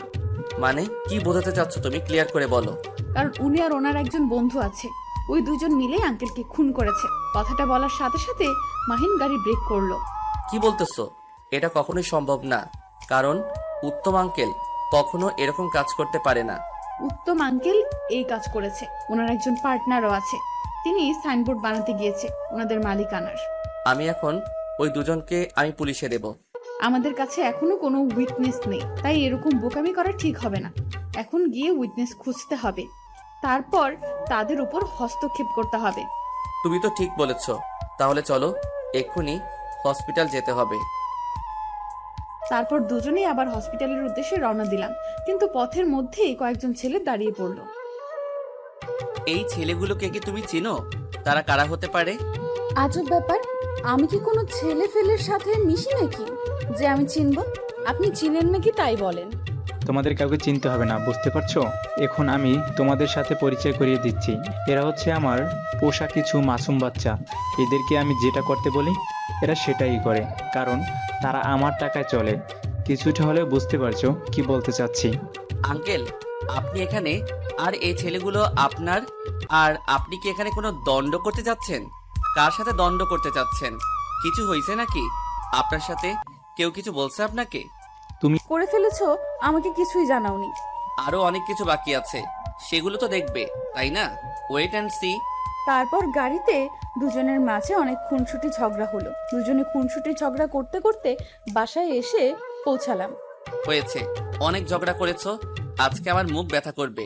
তোমার সাথে যত কথা বলেছি এর আগে কখনো মনে হয় না এত কথা বলেছি একদিনে। অভ্যাস করে নাও, এখন থেকে এর থেকেও দ্বিগুণ কথা বলতে হবে, বুঝছো মিস্টার? এই যে মিসেস, আমি আপনার ঘরওয়ালা আর আপনি আমার ঘরওয়ালি, বুঝছেন? ঘরওয়ালাকে একটু সম্মান দিয়ে কথা বলেন। মাঝে মাঝে ইচ্ছা করে তাকে প্রচুর সম্মান দিই, কিন্তু মাঝে মাঝে তার ব্যবহারগুলো দেখে মনে হয় তাকে কুত্তার মতো পিটানি দেই। আচ্ছা তাই নাকি? এখন দেখি সাহস বেড়ে যাচ্ছে তোমার। বাহ, ভালো লাগলো তোমার সাহস দেখে। রাতে দেখো তোমার কি অবস্থা করি। আচ্ছা হয়েছে, সেটা রাতে দেখা যাবে। আমিও তো আর আজকে বসে থাকবো না, বোঝো নাই? এতদিন না হয় সব অত্যাচার সহ্য করেছি, আজকের পর থেকে তো আর কোনো অত্যাচার সহ্য করব না। এখন ভেতরে যাই, তুমিই তো বললা ভেতরে সবাই আছে, সবার সাথে কথা বলি। আচ্ছা তাহলে চলো ভিতরে যাই, কিন্তু আজকে রাতে টুর্নামেন্টের কথা ভুলে যাইও না আবার। আছে, আজকে খেলা হবে। ফাজিল কোথাকার, নিজের মুখটাকে একটু সামলে রাখার চেষ্টা করো, সব সময় এই অসভ্য কথাগুলো বের হয়। তুমি পাশে থাকলে সভ্যতা ভুলে যাওয়ার অসভ্যতাকে গ্রহণ করে নেই। এমন পিটানি দিব না যে সভ্যতা কাকে বলে, কত প্রকার কি কি সব বুঝে যাবে একদিনই। আচ্ছা মাস্টার, নিজেই তাহলে রাতে প্রাইভেট পড়াবার। আপনি আমার প্রাইভেট পড়াবেন কি বলেন? কে কাকে প্রাইভেট পড়াবে আর কি বিষয়ে প্রাইভেট পড়ানো হবে? আমি আর মাহিন দুজনেই ঝগড়া করতে করতে বাসের ভেতরে প্রবেশ করতেছিলাম। হঠাৎ করে ছুটকের গলার আওয়াজ শুনে দুজনেই ভেবাচাকা খেয়ে চমকে দাঁড়িয়ে গেলাম। আরে কিসের প্রাইভেট, কি বলতেছে এসব? কিছু না, আমরা তো অন্য বিষয় নিয়ে কথা বলতেছিলাম। না, আমি যে শুনলাম রাতে প্রাইভেট পড়ানো হবে, কিন্তু স্টুডেন্ট কেডা, শিক্ষক কে? তুমি ভুল শুনেছো, সবাই আমাদের জন্য অপেক্ষা করতেছে আর তুমি আমাদের পথ আটকে দাঁড়িয়ে আছো, বলে দেবো কিন্তু। হয়েছে ভাবি আর ননদিনী, আর ঝগড়া করতে হবে না। এখন চলো ভিতরে যাই, সবার সাথে একটু কথা বলা যাক। তারপর সবাই মিলে ভেতরে গেলাম। ভেতরে গিয়ে দেখি ড্রয়িং রুমের সোফায় বসে আছে সবাই চিন্তিত হয়ে। কি হলো আম্মু, এত চিন্তিত দেখাচ্ছে কেন? কিছু সংবাদ পেয়েছো? কিছু না, আজকে যেটা ঘটে গেছে তোর সাথে, সেটা কি সত্যি? আম্মু, তুমি এই ভিডিওটা শুনে এত টেনশন করতেছো, তুমি আমার বিষয়ে জানো না? এসব বিষয়ে আমার কোনো কিছুই হবে না। জানি, কিন্তু তাও অনেক টেনশন হয়। কিন্তু উত্তম এরকম করবে আমার পরিবারের সাথে আমি কখনো বুঝতে পারিনি। আচ্ছা, এত টেনশন করতে হবে না। এখন দুই বিয়ান গিয়ে আরামসে একটা রান্নার ব্যবস্থা করো, আজকের জন্য ভালো মতো খাইতে পারি। এত পেটুক কেন আপনি? আমি কি তোমার কাছ থেকে আবদার করেছি নাকি? খোটা মারতেছো কেন তুমি তাহলে? আমি খোটা দেব না তো কে খোটা দেবে? আমি সব সময় খোটা দেব, আমি সব করব। হয়েছে, এখনো ঝগড়া করতে হবে না, অনেক ঝগড়া দেখেছি। এখন যাও, তোমরা ফ্রেশ হয়ে আসো। বাইরে থেকে এসেছো, আমরা দুইজন গিয়ে রান্নার কাজ শুরু করে দেই। আচ্ছা, তাহলে এই কথাই রইলো, আমরাও পরে যাচ্ছি। আম্মু তাড়াতাড়ি করো গিয়ে, ক্ষুধা লাগছে। পাগল ছেলে কোথাকার, যা রুমে গিয়ে ফ্রেশ হয়ে আয়। তারপর আমি আর উনি রুমে চলে আসলাম। এই রুমটাতে যেহেতু কয়েকবার এসেছি তাই এখন নিজের রুমই মনে হয়। এখন তো নিজের রুমই। রুমের চারদিকে কি দেখতেছো? কোন দিক দিয়ে পালিয়ে যাওয়া যাবে, তাই তো? সবসময় এই ন্যাকামো চিন্তা ভাবনা আপনার থাকে কেমনে? মাথায় ভালো চিন্তা ভাবনা আসে না কখনো? আরে সোনা, তুমি সব সময় আমার উপর এত ক্ষেপে যাও কেন? এত ক্ষেপে যাওয়ার মানে কি? হয়েছে, একটু পছন্দ হয়ে যাবে। এখন তাড়াতাড়ি যাও, ফ্রেশ হয়ে আসো, তারপর আমি ফ্রেশ হব। আলাদাভাবে দুজনে ফ্রেশ হব কিসের জন্য? একসাথে হব। মাথা ঠিক আছে আপনার? এটা কখনোই সম্ভব না, বুঝছেন মিস্টার? কেন সম্ভব নয়? তুমি চাইলেই তো সবকিছু সম্ভব, তাই না? আমি কখনো এই প্রস্তাবে রাজি হব না। আপনি তাড়াতাড়ি গিয়ে ফ্রেশ হয়ে আসেন, সন্ধ্যা হয়ে যাচ্ছে তো। আমি তো একটা ফ্রেশ হতে যাচ্ছি না, চলো। কথাটা বলে উনি আমার হাত ধরে টানতে টানতে বাথরুমে নিয়ে গেলেন। আমি এত চেষ্টা করলাম যে আমি ওনার সাথে বাথরুমে যাব না, কিন্তু ওনার শক্তির সাথে পেরে উঠলাম না। শেষ পর্যন্ত বাথরুমে যেতে বাধ্য হলাম ওনার সাথে। তারপর আর কি, উনি আমাকে পেছন থেকে জড়িয়ে ধরে ওনার ঠোঁট আমার গলায় বসিয়ে দিলেন। উফ, কি করতেছেন? ছাড়ুন বলতেছি, ঠান্ডা লাগতেছে, পরে আবার সমস্যা হবে। আমি একজন ডাক্তার থাকতে তোমারও সমস্যা হবে কোথা থেকে শুনি? আমার জীবনের আসল সমস্যা তো আপনি। তাই নাকি? তাহলে চলো একটু ভালোবাসার সাগরে ডুব দিয়ে আসি। তারপর উনি আমাকে ঘুরিয়ে ওনার মুখের সামনে আমার মুখ নিয়ে আসলেন আর লিপ কিস করতে লাগলেন। আমিও কেন জানি আজকে ওনার লিপ কিস অন্যরকম একটা শিহরণ বয়ে যাচ্ছে মনে। আজকে আমারও মন বলতেছে দেরি করিস না, ভালোবাসাটাকে শক্ত করে আঁকড়ে ধর আর নিজের ভালোবাসাটাকে ধরে রাখার চেষ্টা কর। আস্তে আস্তে উনি আমার একদম কাছে চলে আসলো আর আমাদের দুজনের মাঝে আরো ঘনিষ্ঠতা বাড়তে লাগলো। তারপর উনি আমার ঠোঁট ছেড়ে আমার গলায় ওনার ঠোঁট বসিয়ে দিলেন। ওনার প্রতিটা স্পর্শেই কেমন জানি কেঁপে কেঁপে উঠতেছি, আমি নিজেও জানি না। উনি হঠাৎ করে হাঁটু গেড়ে ফ্লোরে বসে পড়লেন আর আমার নাভিতে কিস করতে লাগলেন। আমার শরীরে মনে হচ্ছে কোনো বিন্দু পরিমাণ শক্তি নেই, মনে হচ্ছে এই ফ্লোরে পড়ে যাব। তারপর আস্তে আস্তে আমাদের দুজনের মাঝে আরো ঘনিষ্ঠতা বাড়তে লাগলো। একসময় দুজনে হারিয়ে গেলাম ভালোবাসার সাগরে। এই পাগলি, তাড়াতাড়ি ফিরে এসো, বাইরে যেতে হবে। এখানে আমার কি দোষ? আমি কি লেট করেছি নাকি? আপনিই তো আমাকে লেট করাইছেন। হইছে, আর এখন ঝগড়া করতে ইচ্ছে করতেছে না। তারপর দুজনেই ফ্রেশ হয়ে বেরিয়ে আসলাম। ভালোবাসাগুলো আসলেই অন্যরকম হয়। কাউকে না চিনে ভালোবেসে ফেললাম আর এখন তাকে ছাড়া থাকতে পারবো না, এটা কোনো কথা? তারপর বাইরে গিয়ে সবার সাথে গোলমাল করে খাওয়া দাওয়া শেষ করে আমার রুমে চলে আসলাম। সবাই যে যার রুমে চলে গেল ঘুমানোর জন্য, কারণ সবার নাকি একটু ক্লান্ত লাগতেছে আজকে। চলো আরেক রাউন্ড খেলে আসি। মাথা ঠিক আছে? সবসময় কি আপনার মতো ওইসব থাকে নাকি? বুঝি না। আরে চলো না, এরকম করো কেন? চলো না ও সোনা, চলো। ধুর, থামুন বাবা, যেখানে সেখানে হাত দিবেন না, নিজের হাতকে সংযম রাখুন। কে শুনে কার কথা? উনি আমাকে পেছন থেকে জড়িয়ে ধরে বিছানার উপর শুইয়ে দিলেন। আর কি হচ্ছে আপনারা তো ভালো করেই জানেন, বেশি কিছু বলতে যাচ্ছি না আজকে আর। ভালো থাকবেন, সুস্থ থাকবেন, বিদায় নিচ্ছি। দেখা হচ্ছে অন্য কোনো গল্পে। এই যে বন্ধুরা, গল্প শেষ করে কমেন্ট না করে চলে যাচ্ছ, এইটা কিন্তু ঠিক না। তাড়াতাড়ি কমেন্ট করো। আর যারা এখনো আমাদের চ্যানেলটি সাবস্ক্রাইব করো নাই, জলদি করে সাবস্ক্রাইব করে আমাদের চ্যানেলের একজন মেম্বার হয়ে যাও প্লিজ।